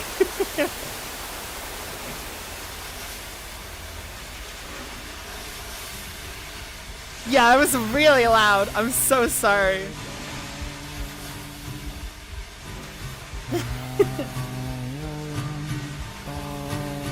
Oh, I love that the guitar is in the forefront already, but Phil's voice is in the back. I should have made a bigger warning. Oh my god. Oh no, I'm lacking. I want what I see. I'm lagging. If I ball have rolled away in shaded valleys. Oh, this is so pretty. This is so nice. So here I am in the creek bed. Oh, wow. So here I feel my way. I love how crispy everything is, like, I think it was Dino Dancer who said it, like, you have to, like, at least take into account that the time that this, like, came out, it was significantly harder to edit things or something, or, like, almost impossible, right? To have, like, all these, like, just be really crispy ass like instruments with like varying ranges of of like noise and stuff that you can like crank or whatever. Man, it's just awesome like sense of space and room to like record this. It's really cool. So here I am in the creek bed. So here I feel my way. Dark. Oh, I love the noises. Even the I don't even know if it's like a code or something. Really cool. What breaking of day?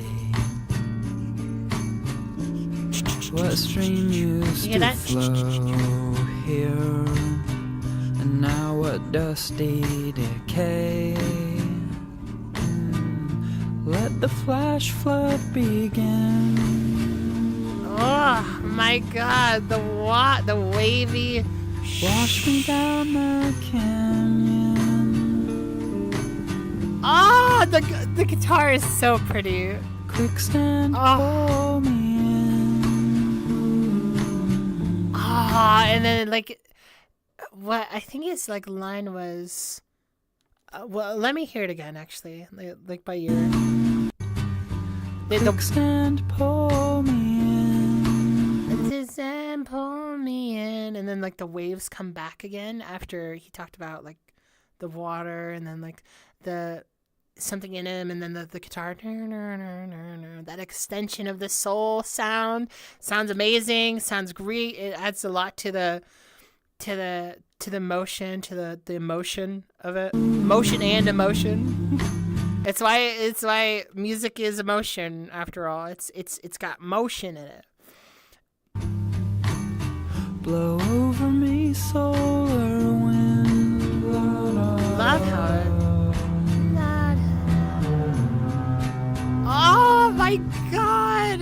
Your vultures and trees. I know you're out there. Ah, my god, the background. Your lanterns on lakes. I know you're out there. Oh, the harmonizing is so good. Your soccer balls on knees. Oh, the counter melody, like the out of sync. I see. And like there's just like that like blanketed vocals being like, I know that you're out there, as he like continues to talk. It just like emphasizes the hope that he has. It's like right, lacing it. Gracefully. I know you're out there. Oh! You're swaying and pleased. I know you're out there. I'm not sure. They sound the vocal in the back. They sound so nice. I know you're out there. Oh, and it just fades away. Mountainous peaks. Oh, I'm gonna cry. Dude, the way that he played on the mountainous peaks. Oh my god. The concept of soulmate, yeah, or something. Wow, that was so warm. Holy shit. I feel like I just took like a hot tub bath. That was so pretty. I want to see the lyrics to that one, actually.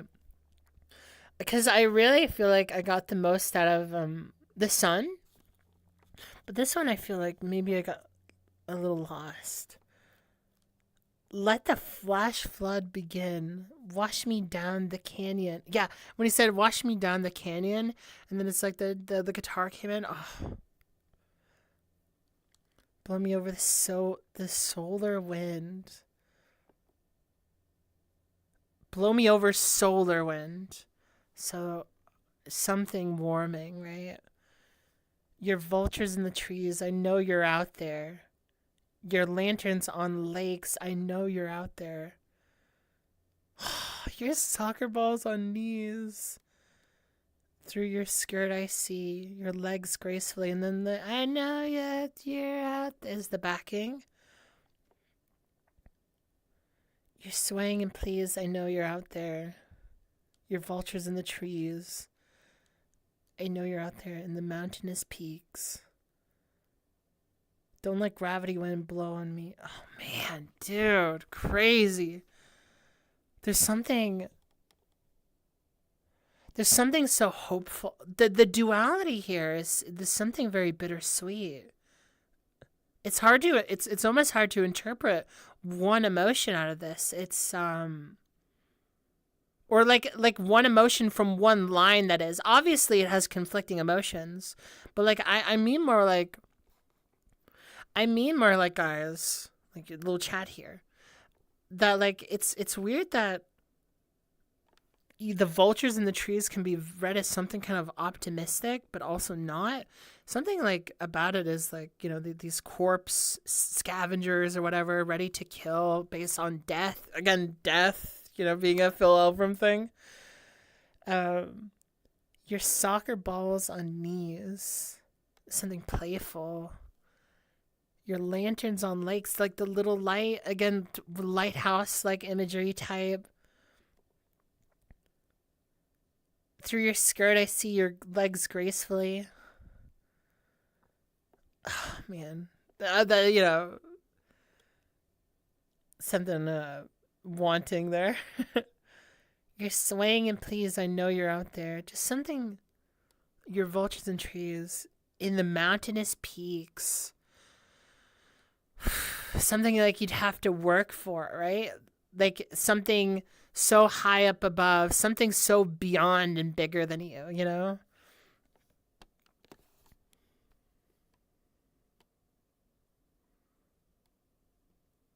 This is my fave so far. I really, really like it, Allie. Or ally. Fuck, I don't know which one it is. Sorry.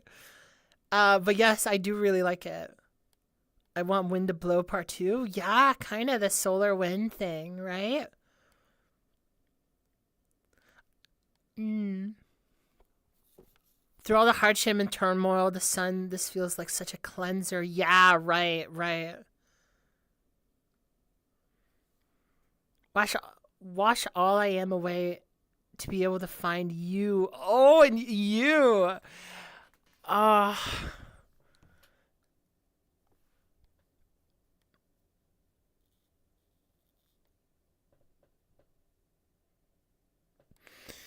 It could definitely be about even the self a little bit. I think letting go and letting himself be washed away is supposed to be good, a rebirth. Yeah, like something like anew, right? Because like he's moving on, right? From the you literally say that.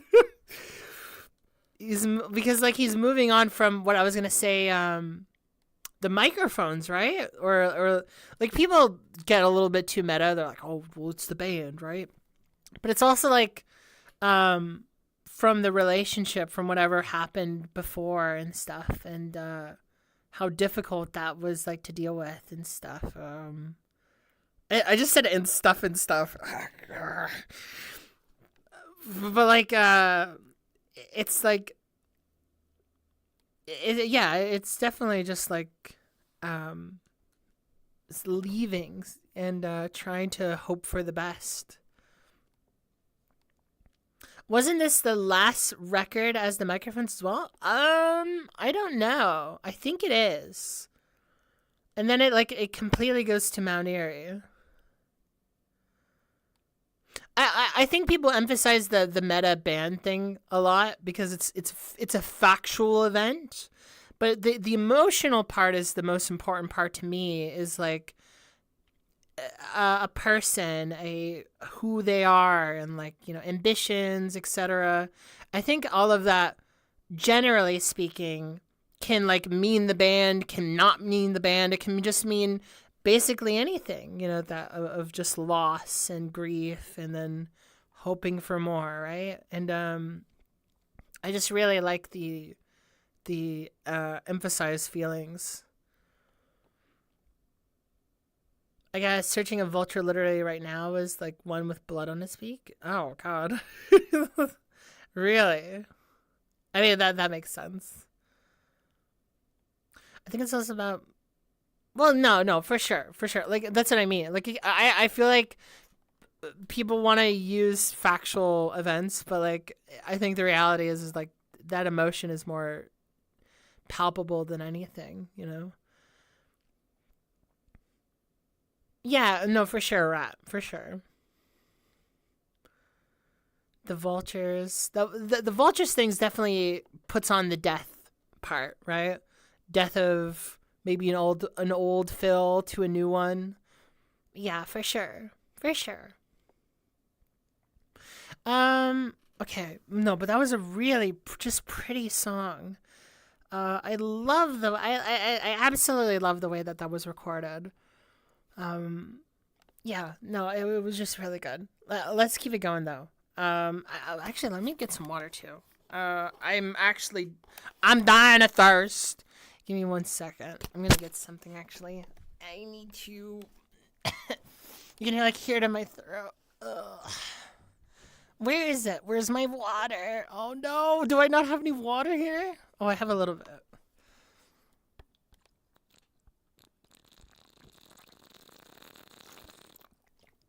It sounds so bubbly.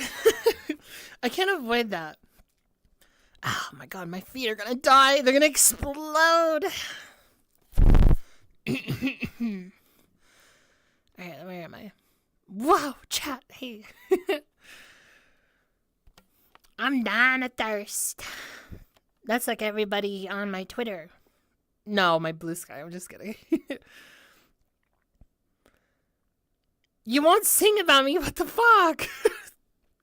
Why? I'm not good enough, I know.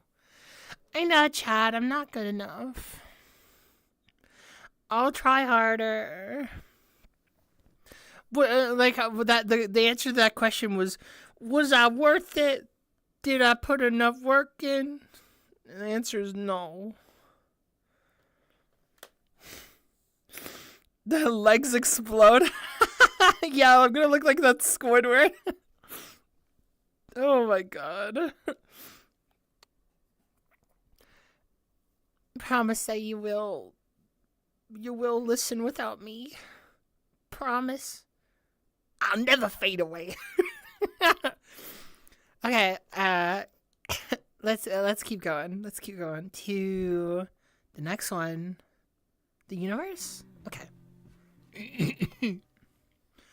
Alright, the universe. Still playing on a big space. 6-minute song.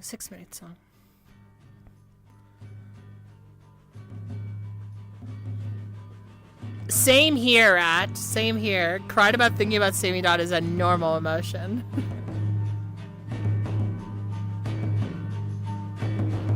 Oh, Jesus Christ.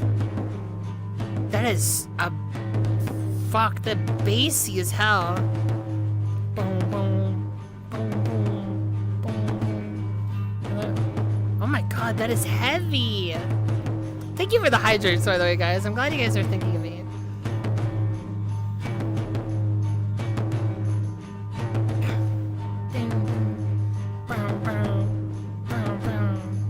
Oh my god, Jesus.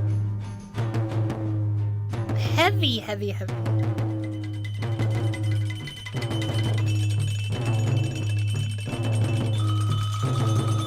Okay, Jesus, alright, okay, we're getting real spooky again.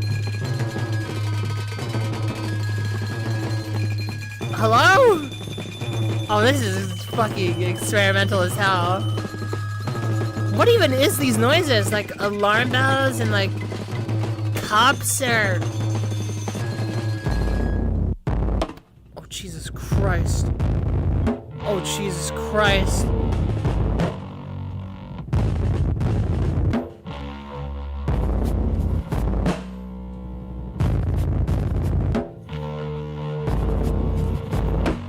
Like a bomb. Oh my god, Jesus.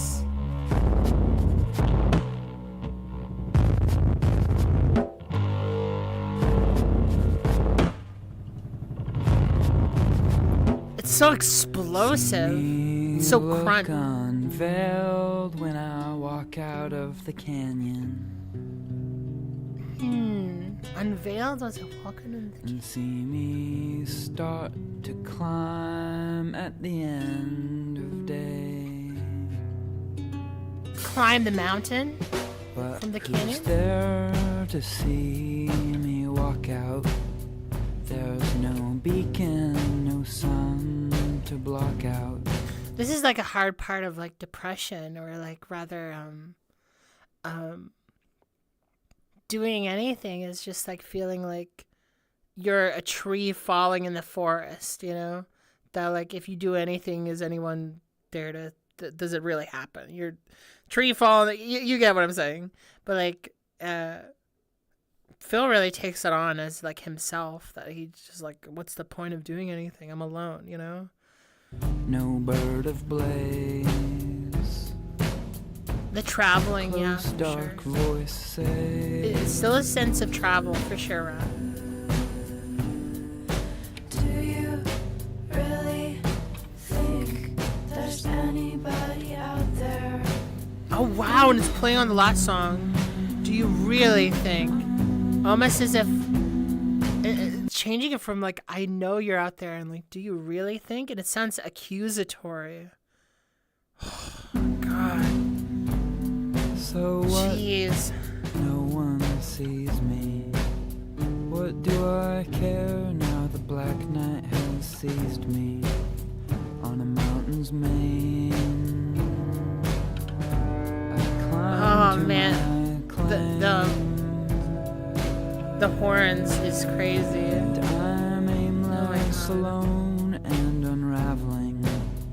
And above barren wastelands stare at me. Love that They chart. know my name.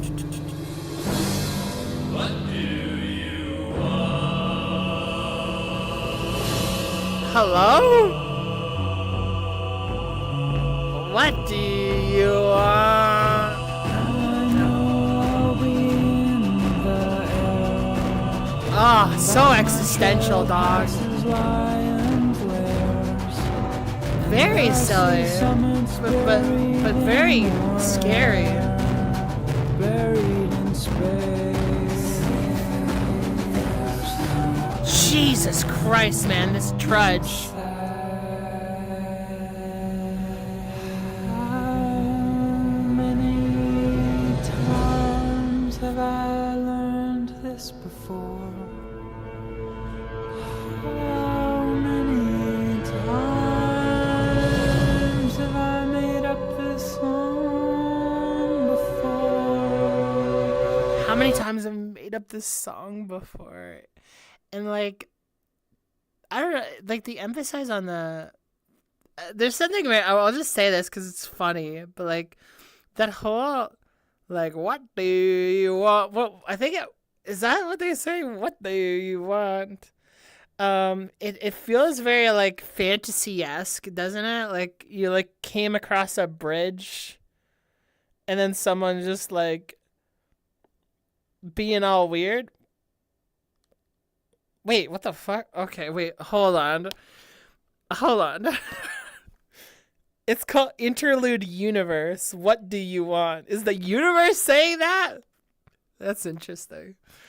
Or rather, it's like the title of the interlude to the song Universe. But like, but like that is the question regardless. Very existential. What do you want? Say your answer. It's doubting your creativity, yeah, for sure. These songs and like life in general. How many times have I learned this before? How many times have I? Yeah, cyclical, right? Times have I made up this song before? Man, How many times have I died up here before? how many times have I died up here before? Oh my god. That's amazing. Wow, I really love that, like... Wait, hold on. How hidden tomorrow morning is. What heavy fog, what wild shadow. Yeah, trapped in a cycle. Oh, the vocals, so eerie, man, so haunting.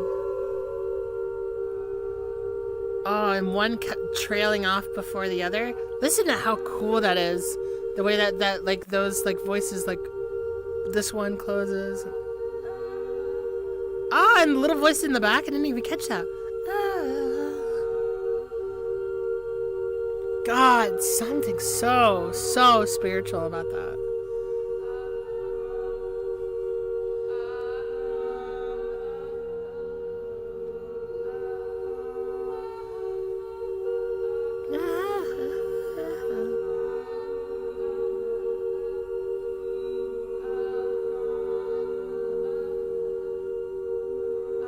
Wow, it just cast off. There's really just like that confrontation, and this is so much.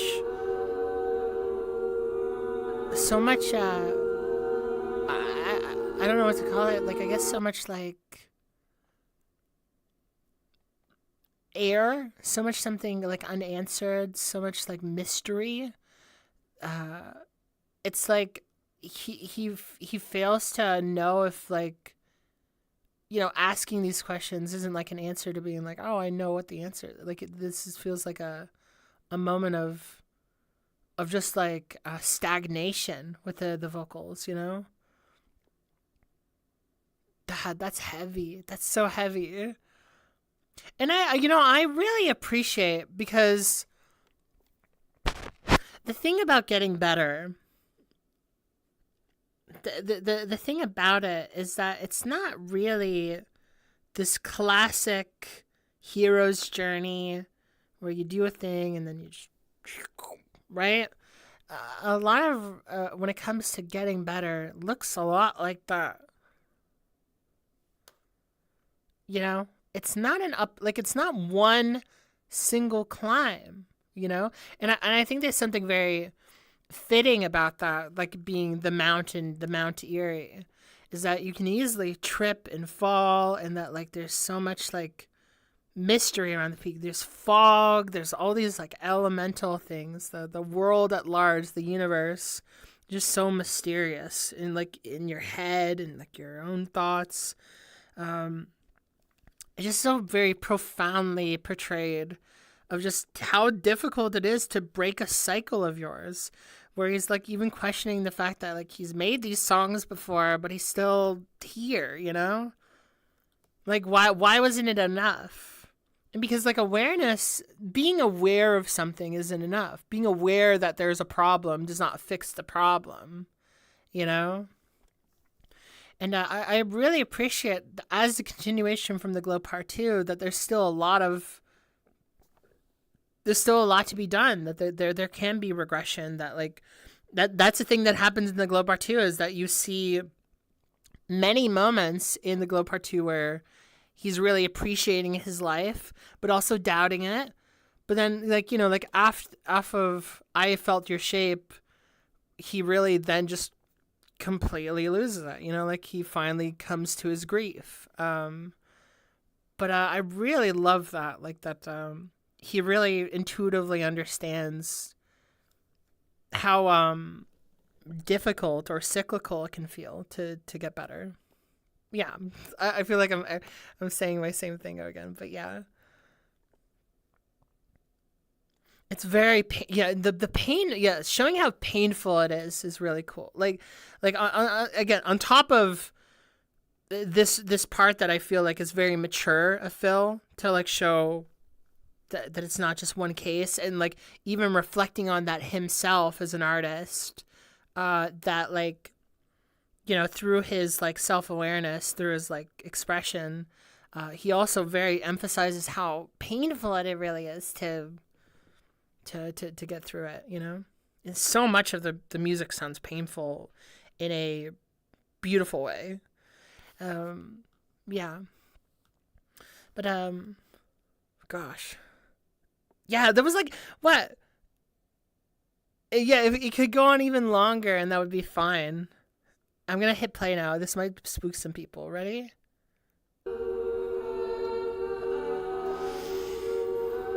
Okay.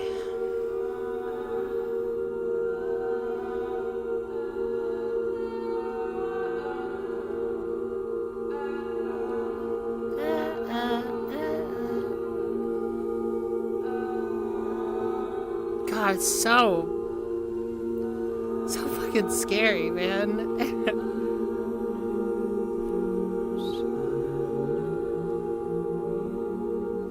What did he say?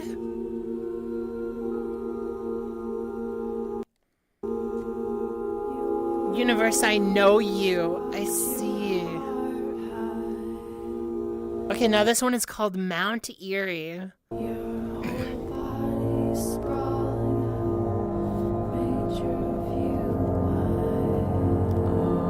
I'm on a boulder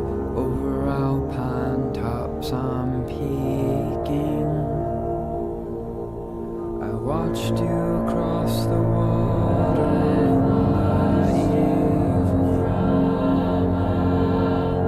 Into my eye, your grays and blues were blown. Wow, dude, these vocals are crazy. Held on to is leaving.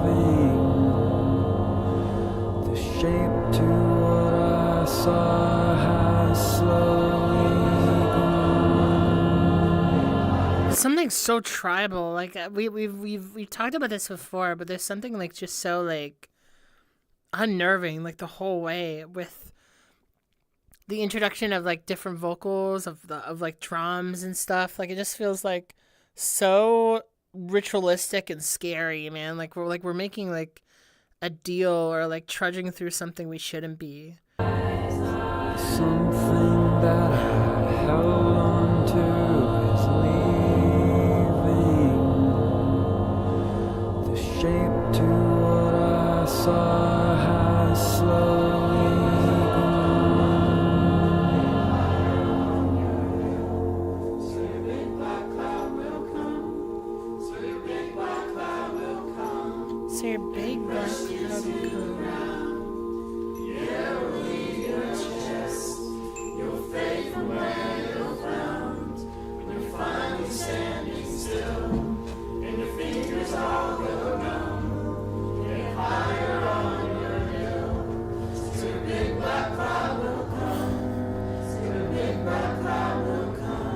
This is crazy. I have to pause.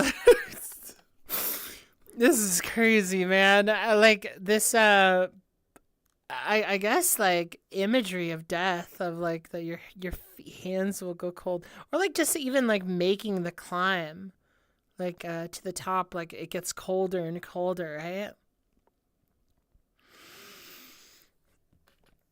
So your big black cloud will come, this storm, this like this unable to like be able to see through the light, maybe. Oh, I'm on the boulder over alpine tops. I'm peeking. I'm peeking. I have watched you across the water in the evening. I watched you from above. Into my eye, your grays and blues were blown. To your eyes, I'm blown. The something that I held on to is leaving. And this is like, again, getting over that ship imagery. This moment that like starts the record, it's just things casting away, the the thing going, right? You should have peeked. You should have peeked the mic. Oh man. Yeah, you're called the microphones, buddy. Why don't you peek the microphone? I mean, he did on the glow part too. That's why he fell off. The dark, they just called close dark voice. That's very interesting. Your legs walked your heart high. Your whole body sprawling out made you view wide. So as you get higher and higher up, you start to question things, and it gets even more intense as you're going towards the peak, right? And this is what all this imagery is doing metaphorically and symbolically. It's like, oh man, I love that this idea that climbing the mountain arises so many of these intense emotions shot back to like the boat leaving and stuff. It kind of reminds me a lot of Celeste, actually. What a surprise. But like, you know, like even the video game Celeste has to deal with them fighting like an alternate darker version of themselves, and like being able to remember the phone calls that they had as like they go further and further up. It gets more intense, but they have to hit this certain point that they're like, okay, we're almost there, right? And then they like work with themselves, Celeste said it was spooky. Well, to be fair, Celeste is a little spooky, but it's not that spooky. But there's an intended moment of just like threat, right? That happens in that game too. Celeste is ripping up my man Phil. No, no. But yeah, I really like that, like the black cloud. So much in nature. It's just so cool that there's like the intensity is rising as like journey as Phil's journey is getting closer and closer to the top. And like I love like this sense of, again, physical space that like he's able to see, or he perceives himself seeing more clearly as he gets further up. That sense of perception is so fascinating from a psychological standpoint. I really like thinking about that you may either fool yourself or become like surged with those thoughts and feelings, and that thing again that you now have either more clarity, or you assumed that you have more clarity about it, and it's just like, oh man, it's so cool. It's just so hashtag relatable. Again, it feels like hashtag relatable for me. Here, let's keep it going though. I'm gonna pull it back. I love these vocals, by the way. Like from the musical standpoint, I love thinking about this in terms of storytelling. But I love that there's like this thing that sounds so much bigger than you, just being like your big black cloud will come. It's like your end will come, and it's just like, oh God, the self doubt, the fear, the anxiety. Oh, it's like it's all so palpable. It's also there, Yeah, being able to see, he's able to see more of himself leaving himself, more of them leaving, this old experience too. Yeah, because like the whole moving on, it becomes more clear how further away you're getting, Oh God, it's so good. Yeah, that was so well said, Rat. No, for sure. So thank you, Real Deal Colin. I hope you sleep well. I know it's a late time. All right, let's keep it going. Standing still, and your fingers all go numb. Get higher on your hill. Soon big black cloud will come. Soon big black cloud will come and brush you to the ground. It'll leave your chest. You'll fake away your frown. When you're finally standing still, and your fingers all go numb. Get higher on your hill. Soon big black cloud will come. Soon big black cloud will come. See what happens. What the fuck? Big black death. What is happening?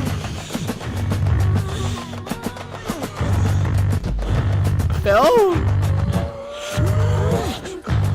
I'm wild and woolly, bloating bully. I'll strike you down and then I'll strike you down again. Do you see what happened?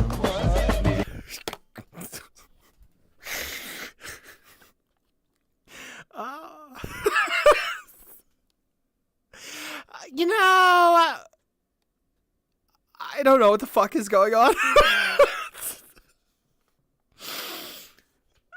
Someone said this is my favorite Death Group song on Genius. Oh my God. Oh. What is up with the? Yeah, here I come. It turned into a fucking cartoon, man. What the fuck is going on? Yeah, it goes so silly. Why? The eeriest song yet. What the fuck happened there? What the? I didn't even know Phil had that in him. What the fuck is that? What are they saying? I'm gonna pull this up and I'm gonna read along. Hold on. Oh no, no. No. I gotta move this. Hold on. You see what happened? You see what happened?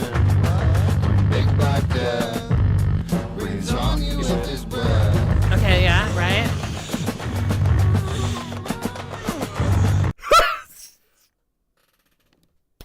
Why does it sound like an old man, like struggling to get up out of his bed, man? What is going on? What does he add to the mix? What is he doing there? Dude, come on, fuck it, breathe. I'm wild and woolly. I'm like, dude, I thought he said I'm wild and woody. I'm wild and woody.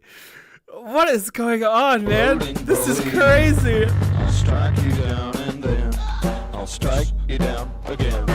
You see what happened? His name is King Dark Death. Who are the hype man? Dude, who's the hype man to King Dark Death? Why do they sound like? Why do they sound like fairies? Do you see what happens when I peel What? away your bark and stain your blue sky dark?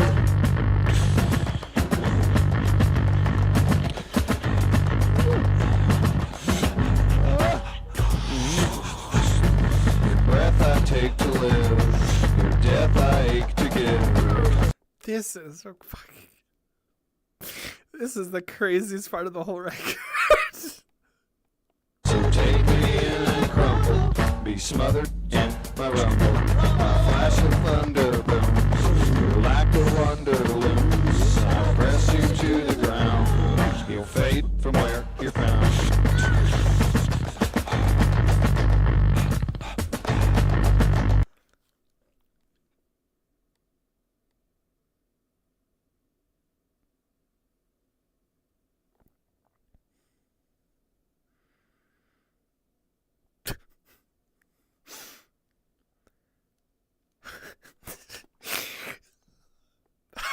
The silly old man that lives in the village, in the mountains, trying to fuck with you. I'm just trying to commit Celeste. Oh, this fucking guy, dude. You know, Phil's very imaginative. You know, like he couldn't just climb up the mountain and fight nature. He had to fight like old man Jerry. And Jerry's like just fucking hanging out. He's got his tent up there, and for some reason, he don't like anybody. He's isolated himself far before Phil ever has, and he's got the big whacking stick every time a motherfucker hits a rock. Pfft, get the fuck down.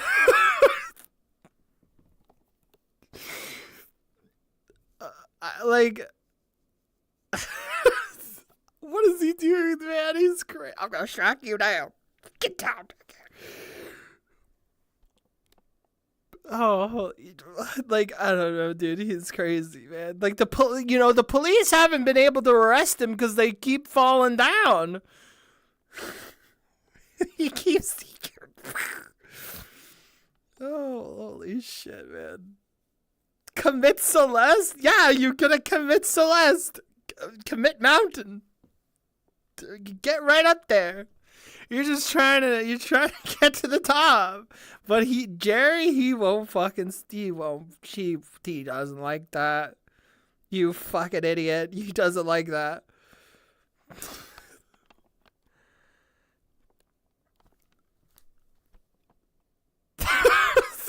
It's just so silly, man. I don't know. It's so fucking wild.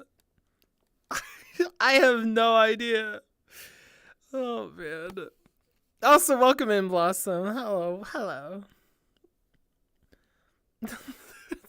Let me just play more of this. We have a lot to get through. I just don't know. Okay, let me just say this for reference. I do understand that he's coming closer to death, and maybe he's getting more delirious, and like, oh, you know, like, oh God, what am I gonna do? And like he's just starting to imagine things and personifying nature into Old Man Jerry. I completely get it. It's just, yeah, he's fighting the whole mountain plus this man. Okay, but I understand. I really understand. I just have to, like, because some people are gonna be like, it's just, it's insane. It's so silly. You just yawn. He's a little troll, man. He's a little troll.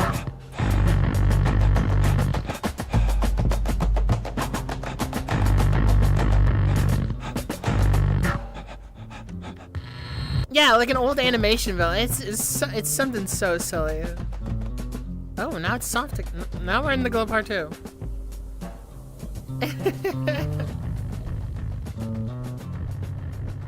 He keeps claiming lives. Oh wow! Wait! It's changed. It's changed now.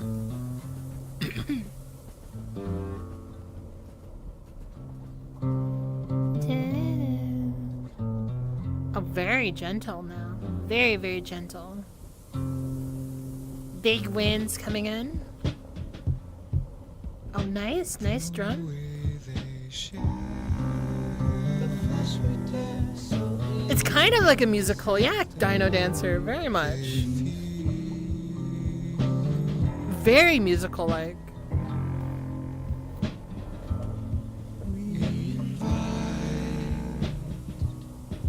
Each bite into Each bite? Is this the vultures? Oh, it is wind and vulture. Okay. Yeah, this is so crazy.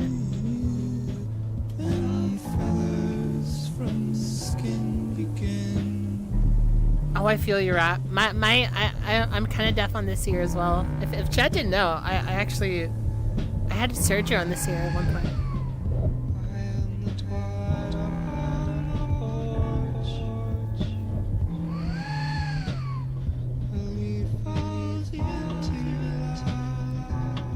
Is he dead? No.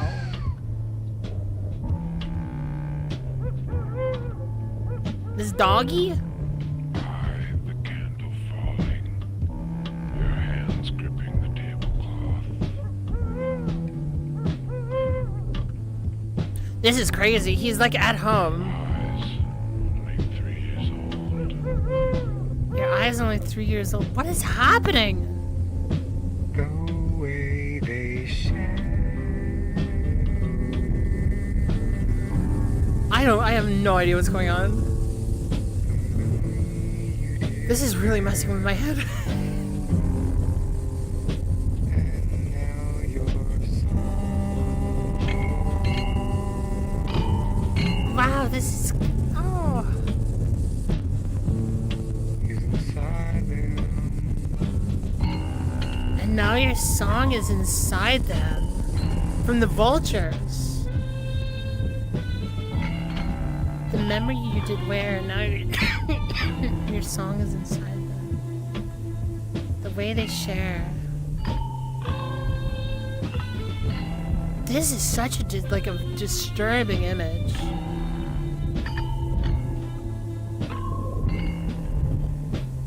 God, and the wind that just like, it just sounds like stock wind, like hitting the microphone, doesn't it?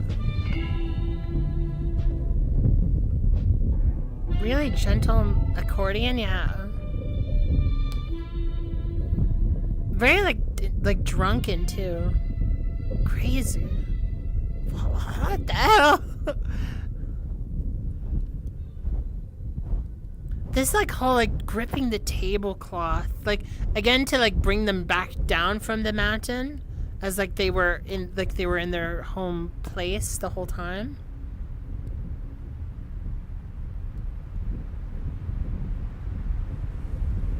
Maybe, right? I want to. I was kind of thinking that, but I also don't know if I wanted to go that way either. I'm just waiting. that the music is living on in people. I don't know if I want that to be the interpretation. Maybe I'm just like fighting against that, but it sounds too simple.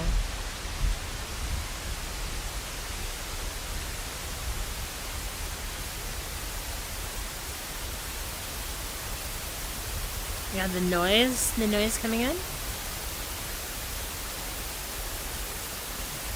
As memories flashing before his eyes.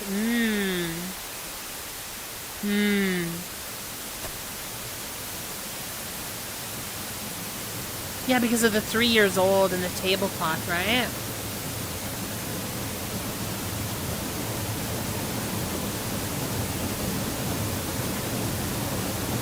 Oh my god, what is this, train?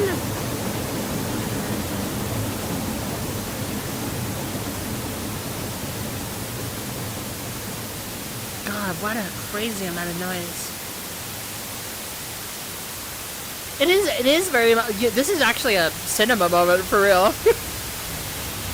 This is 100% cinema.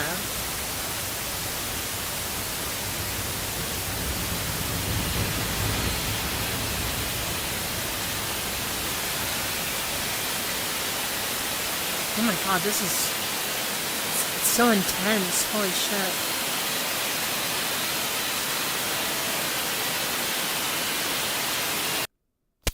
Oh god. Hello? Now that I have disappeared. Now that I've disappeared. Okay, spoiler alert for the next song. I'm gonna be a little lyrical demon. Alright, class, get your pens out. I'm gonna like just try and go through this a little bit more. I was laughing at King of Death, but maybe there's something here. Your lack of wonder looms. You press to the ground, you'll fade for where you're found. Your death I ache to give. Okay. Do you see what happens? In your big black man will come. The way they share, the way they feast, they invite each bite into flight. Since blood, now wind. And the feathers from skin begin. We give our blood to you. What is going on? I am the twilight upon the porch. A leaf falls into your lap. I am the candle falling. Your hands gripping the table. Your eyes only 3 years old. The way they share, the memory you did wear. And now your song is inside them. It's kind of playing like like he was consumed, right? Like eaten alive? Hands gripping the tablecloth. Because like there's the table. They share. There's the feast. The memory you did wear. And now your song is inside them, like being, eaten. Or like lived on. Interesting. The twilight upon the porch, a leaf falls into your lap. I am the candle. It's very esoteric in a way, but like there is something there's something there, and I don't know if I can really get it.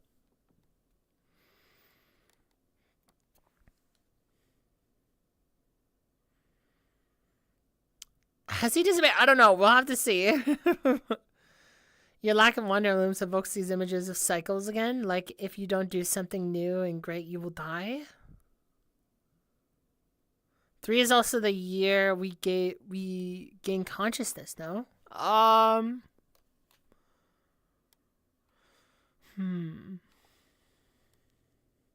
Is it? I actually don't know if I can remember. And I've done developmental psych actually.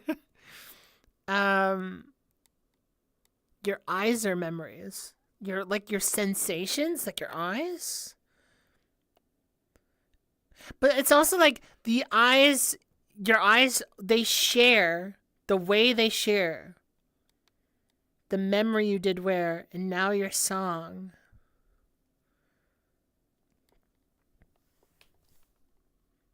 Oh, this is mind fuck. I'm struggling. I'm gonna lock in. Hold on.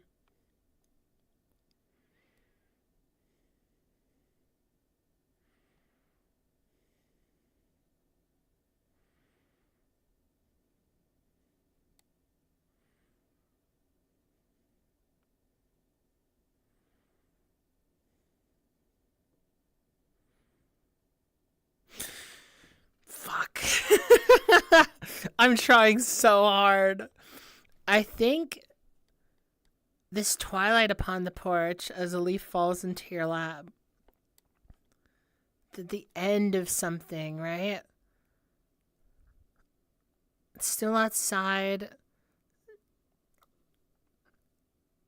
Like they're out on like a table porch, like that, right? Because like they're outside, so they aren't inside. Is any of that important? I don't know. But I am seeing it more now visually. Your eyes only 3 years old. And I'm like thinking about it as like, did time change? Did their emotions change? Did they is that to 3 years old because of this whole rebirth thing? Like did that change?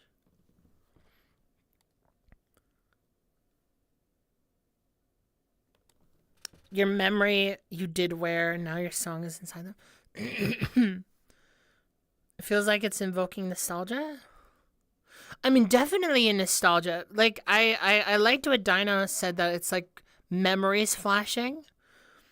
But like and like memories, because like there is something kind of nostalgic maybe about the whole song. But I'm also like I'm unsure what else to make of it. What do you guys think? Okay, because like this will be on YouTube unless like I got struck down or something. If you guys can tell me what you guys think of this part, I would love to hear it. This one has got me in a bind. I love the imagery. There's something about like something falling, a light that like crashes as like you are put onto the table or you're gripping it. There's something very like strained about it. The grip of a tablecloth specifically feels like there's something like being stressful there, like, and you're just trying to hold on. And then the memory you did wear, now your song is inside them. Like, yeah, your memory is inside them. It's interesting. I don't know. The reverting back to your old self, maybe.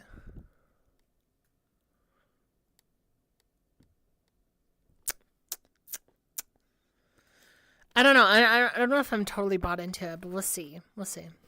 All right, we're gonna finish it out. This is the last song, I believe.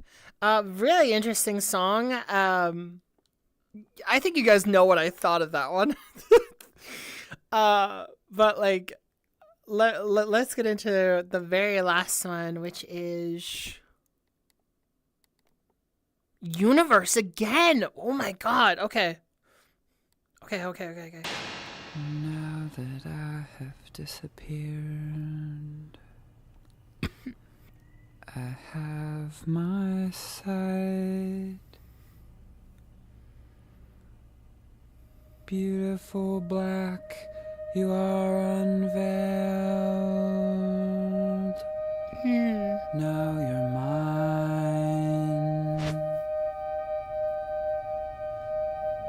So let my The hum again. voice bellow about Jesus Christ, man, that's scary. What the fuck? Let my voice echo out from caves and mines. Caves and mines. Oh, and the horn again? Oh, God. Oh, no. Oh, God, it's scary. It's scary again.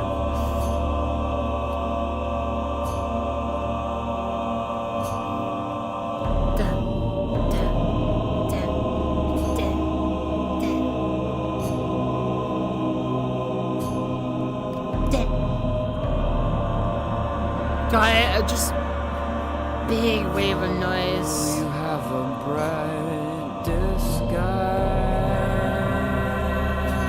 A bright disguise. Oh, the false light thing again. And light. Oh man, the rays of noise is so interesting. Universe, I see your face in blackest night. Oh my, the light thing again. I see your face in the blackest of nights. That like even in pain, like they can imagine this very forefront figure, this facade. Oh, that might be themselves. I see your face looks just like mine. Just like mine? Oh, man. We are open wide. And you're open wide again, like the up on the mountain. The mental mountain.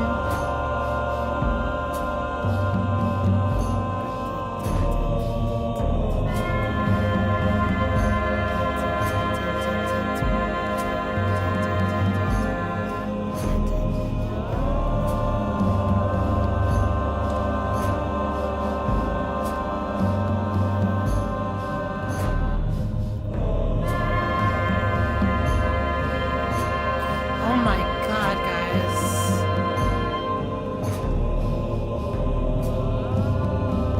Oh, Jesus.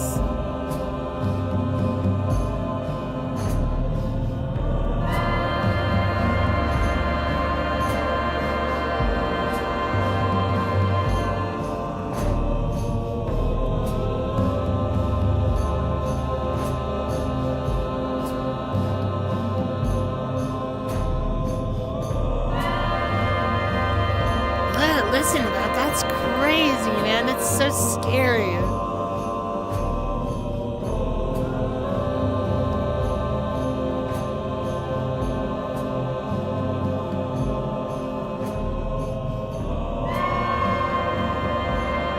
Nah. There's something so warming about that, but scary, man.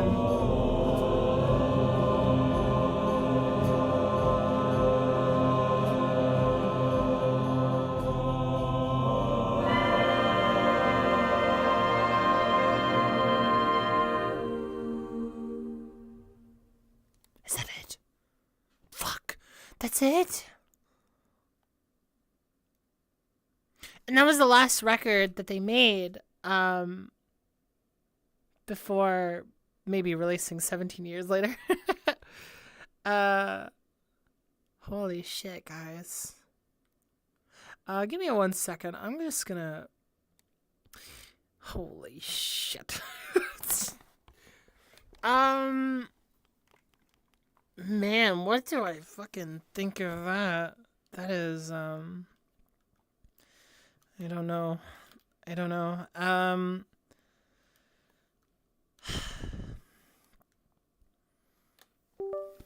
Okay, there we go. Beep, beep, beep, beep, beep, beep, beep, beep, beep, beep, beep, beep. Well, that was pretty cool. What did you guys think? I thought it was pretty neat. Well, okay. So,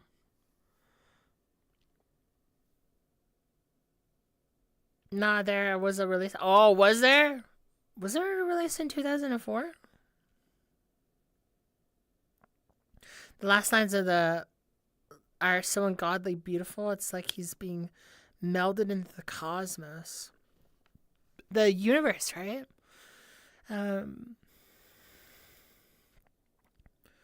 Let me read it. Let me read it so we can all hear it again. Oh, you have a bright disguiser, mountains and lights, but universe, I see your face in blackest nights, and you see mine. Oh, universe, I see your face looks just like mine. We are open wide. And then he says we as if like they're one, right? Now that I have disappeared, I have my sight. Beautiful black, you are unveiled. So let my voice bellow about your silent night. Let my voice echo out from caves and mines. There's something kind of hopeful about that, right? Which is what I was hoping for. Because a lot of people see the Globe Part 2 as this like very dark record, and it's very just sad and stuff. But I wanted to see just even some of the hope there, right? Now, mind you, there is some level of resolution that maybe I would want for the second part of the record. This sequel to the Glow Part 2. Some part of me is like given another ending that sort of ends ambiguously, but like one with a glimmer of neutrality than it is like just hope, right? That we are open wide. There's something very powerful about those like lines, you know, about like being able to feel like you're one with everything, right? And but it's hard to know. With the universe, I see your face. It looks something. I really like that line a lot. Yes, it's hard for me to figure out what it means.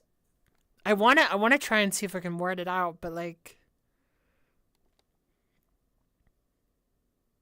it just very much signals to me like that they sort of understand. And this is coming off the jump of the previous song, which just sounds like,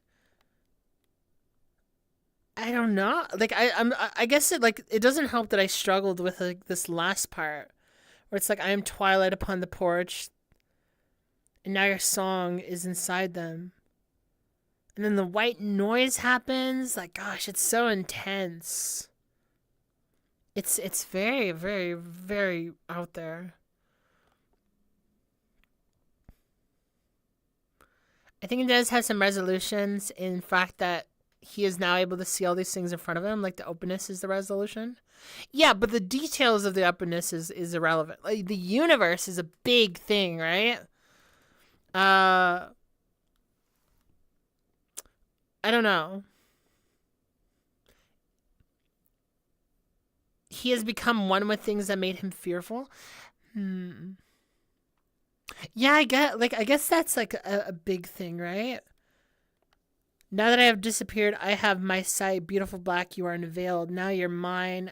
So let my voice. Oh, you know what? Honestly. Yeah, like as in like he's become more powerful, right? Like he's become more. Yeah, no, he's become more like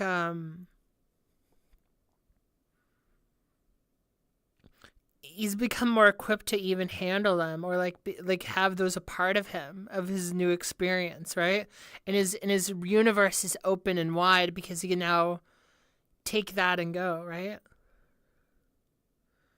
Yeah, he uses we at the end, right? The we is a very important part. Yeah. So he kind of embraces the pain is essentially what's going on here. I still okay, no, that definitely is a resolution. But I also like would have liked to have seen like some direction. But the sort of embracing,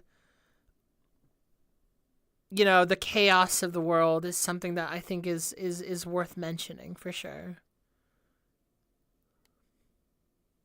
He is no longer I? Yeah, exactly, yeah. I see your face. I see your face looks just like mine. We are open. Yeah. Because he goes I, and then we are. Yeah, no, I understand that part.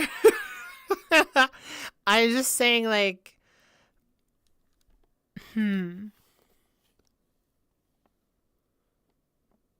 I guess I would just want more off the jump of this, like, ending here. It's just like, maybe I would have wanted more.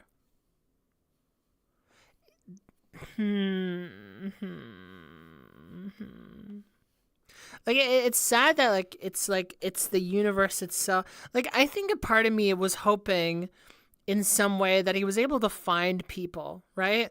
I think that's like a big thing for me is that he was so alone, but like he kind of comes to a resolution, at least with himself, with his eye, that he will suffer this like pain of loss and moving on, even just like solely as a battle by himself. I think there's something maybe implied about the fact that like it's the microphones, right? And that you know, he he's literally working with people. But I think like that would have added a lot more. I think at least to me that like sentimentally that you don't need to be alone. Because like all these like things of death and like all this like I'm horrible and I'm terrible. Like it was really like an internal battle. Like the entire time was this internal battle, right? And I would have liked to have seen the resolution further jumped off into more of one that was more of a direction. I think it's really cool that he like feels very powerful of like where he's at. But I'm also like it is somewhat similar to the glow part two, right? That it like ends with pain, like that they were still like going to be alive despite their pain, right? And that they were gonna move on. So I do see it kinda, for sure. I think this is a personal journey to begin with, so I think it had to end with a personal resolution. Okay, I don't think that's entirely true. I don't think that just because like a story starts with a lone protagonist that then it needs to end with the lone protagonist, right? I understand that like that may seem like consistency or continuity, but I don't know if I completely agree with that. Oh my god, my things are dying. Oh my god, you guys heard that, right? But yeah, I still think it's really good resolution. Like, look, okay, this is like, let me just say this right now. I know that it sounds like maybe like I'm unsatisfied. I'm not unsatisfied necessarily. Maybe it's not like my personal fulfillment with it. I understand that like self-love, personal journey, but like at least to me, I think a lot of this like gets a lot resolved when you work with yourself in terms of how you even work with others at the same time. And like I don't think it's like a black and white thing either, and I really appreciate that like Phil portrays that even at the end, and I still think that's like a very powerful lesson, a really powerful journey that like that like Phil suddenly becomes in control of the things that hurt him, and I think that's really cool, hitting the mountain peak of his like his internal conflict allowed him to then realize pain was fine, and I like that lesson in other stories. I mean, there's Evangelion is like one of my favorites ever, and it very much comments on the idea that like pain is a big part of it. But I also think that there's like a lot more to that, and obviously that's a bigger production, a lot more going on. But I just sentimentally, I think that's something that I would have liked commented on further, right?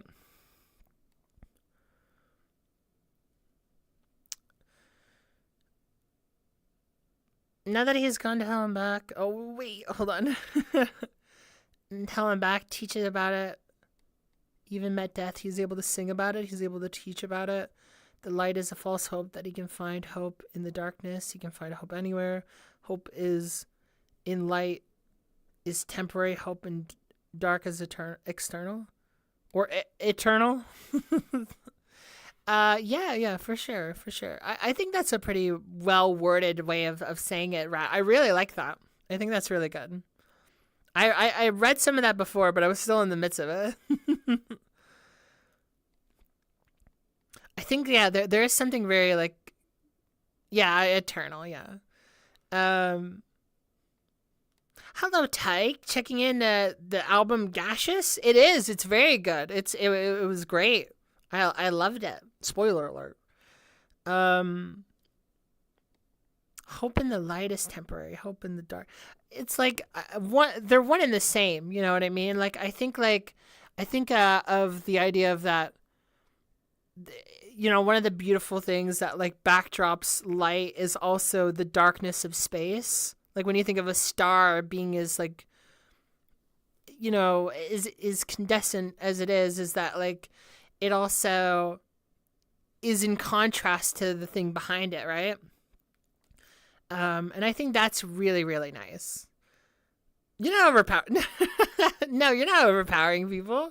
If people have more thoughts on this and like what they have to say, you guys can like tell me. Stars only bright because of darkness. Yeah, exactly.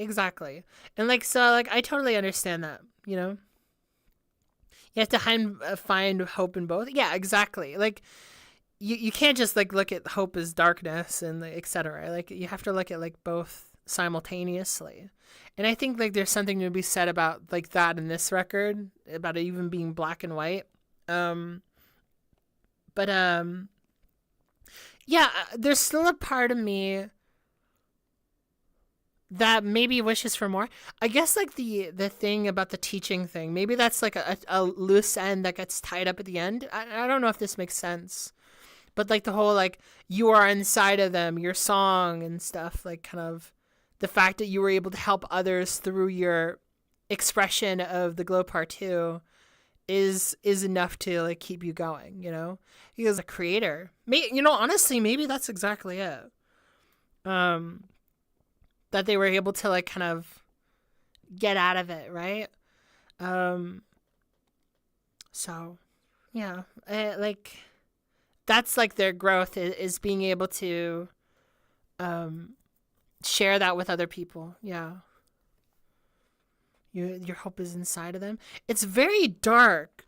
And like that's like what kind of makes me confused about it at the same time, is that it's like it's very immense, like in the noise, like the white noise is what kind of confuses me about like the delivery.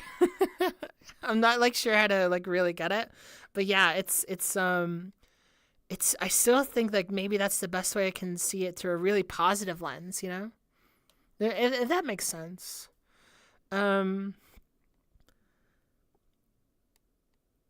Yeah, reach the mountaintop to be able to scream up top of it. Yeah, for sure. And obviously the mountain, right? It's not the mountain, but it's a metaphorical mountain.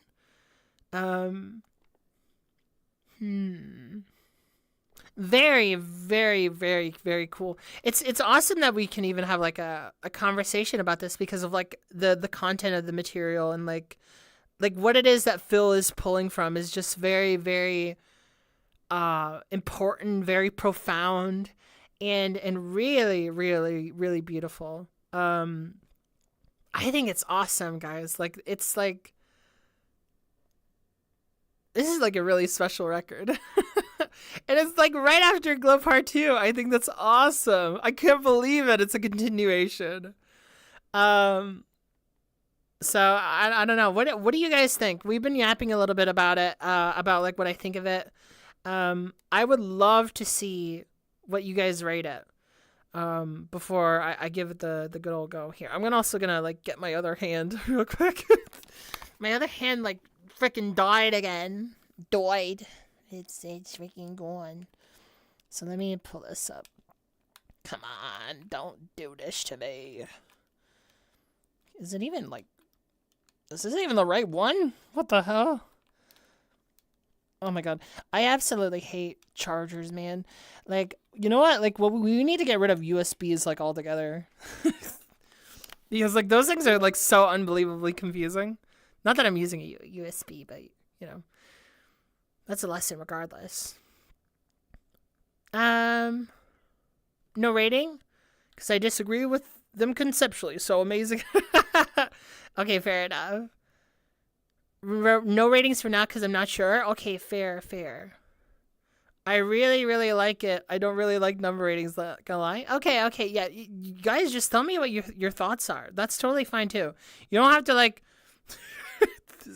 you don't have to concede to your rating if you don't have to. But yeah, just tell me what you guys think. If you guys really like it, not sure, amazing, that's great. I don't know.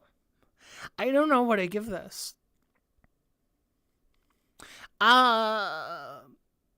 Need to listen again? Yes, please listen to it again after Glow Part 2. The Glow Part 2 is like amazing. Like one of the best ever. But for this record, I think it was really, really, really great. And there's moments on it that just genuinely just blew me away, especially towards the beginning part. Gosh, I can't believe music exists. I can't believe like the sound designs were like so evocative and so well painted the whole time. It was just incredible. No, Ally, it was amazing. Super, immersive. I agree with like Dino Dancers that it was also like very musical at times too. Especially that last part. And it was crazy. It was my first film project. Yeah, please go listen to the Glow Part 2. Again, rad. It's so good. Like my first listen years ago, I blacked out a bit. I need to re-listen again. Okay. Yeah, it's so awesome that like these system, like the way that they're able to like put all these things together just so clearly conveys a story is just amazing. I won't say that every single moment makes the most sense to me, at least on this first listen. And if it wasn't obvious, the biggest like genuine like moment was definitely the King of Death.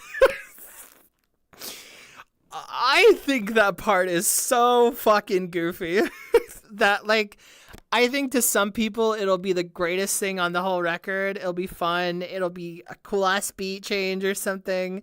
And like the way that it works into the narrative of the record will just be enough for people. But to me, I think it was very one note and it was just very silly. It was just very, very weird, man. Random too. It doesn't even really like transition on the same song organically to like the vultures part. It just kind of happens. It feels so out of place. But I it is fun. I do think it's really cute. The old man part. I mean, the old man part makes sense to me. I don't know if it necessarily works. At least works for me. That's a huge difference. Making sense, like people say this stuff to me all the time. They're just like, well, the ending of this record, it makes sense, doesn't it? It's just like, making sense is half the battle, okay? Being like really good is the second part. I'm just hoping it maybe gets better. As of right now, I'm a little frazzled by it. But I got you, rap. But that is it, guys. I'm gonna give you guys my rating, and I'll explain my rating. I think it's like, where is it? Now, to me. I'm going to do this on screen because you guys are going to see it. Ready? Oh, wow. Look at that, chat. Is it this way? Looks like shit. It's a 9. It's a 9. Maybe a 9.5, depending on maybe a day. But as of right now, this is what it is. Goodbye, 9. 7? No, it's just no. It's a 9. I think the lack of shock will help. I don't think it will. If I'm being honest, I don't think it will, but I would like to. We'll see. It was great. I really love this album. It doesn't really like whisk me away in the way that maybe I wanted it to, especially towards the end. I think like even sonically it gets like a bit on the weaker side. It gets even a little bit meandery on near the end. But I really loved it overall. I think this is I'm even more excited to get into more of Phil's stuff. This is just incredible work, incredible stuff. And God, like one of my favorite moments of all time is just that 17-minute fucking song, man. That 17-minute song is incredible. Like one of the best things I've ever heard ever. I don't know. Real cool stuff, guys. Yeah, that's it, guys. I'm interested in coming back and see one of my friends' 10s. Hopefully I'll get it. We'll see. Yeah. I would like it to be a grower. Anyway, that's enough.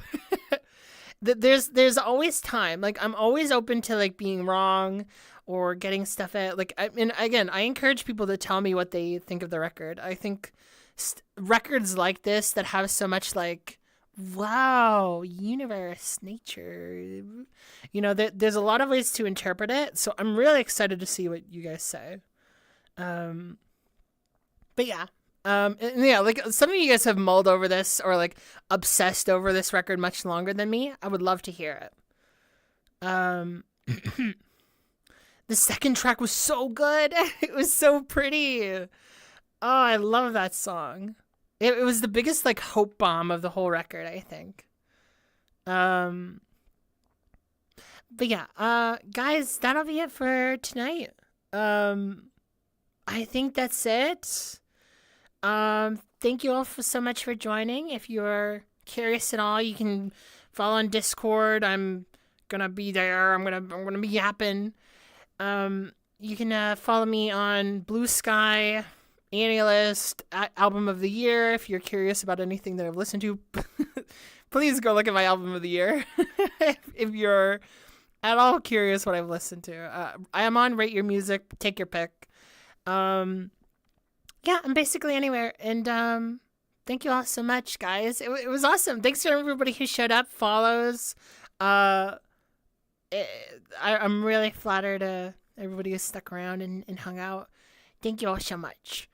And I'll see you guys later. I hope you guys liked the discussion. And we'll be back with another stream eventually. I'm going to be busy most of this week, so please don't expect anything. Probably next week sometime. I really don't know, though. I'll make sure to look at the Discord for the stream schedule. It'll be there. I promise. So yeah, guys. I'll see you later. And Umineko soon. I pinky promise. Arcane as well. I pinky promise. Alright, bye guys. See you later.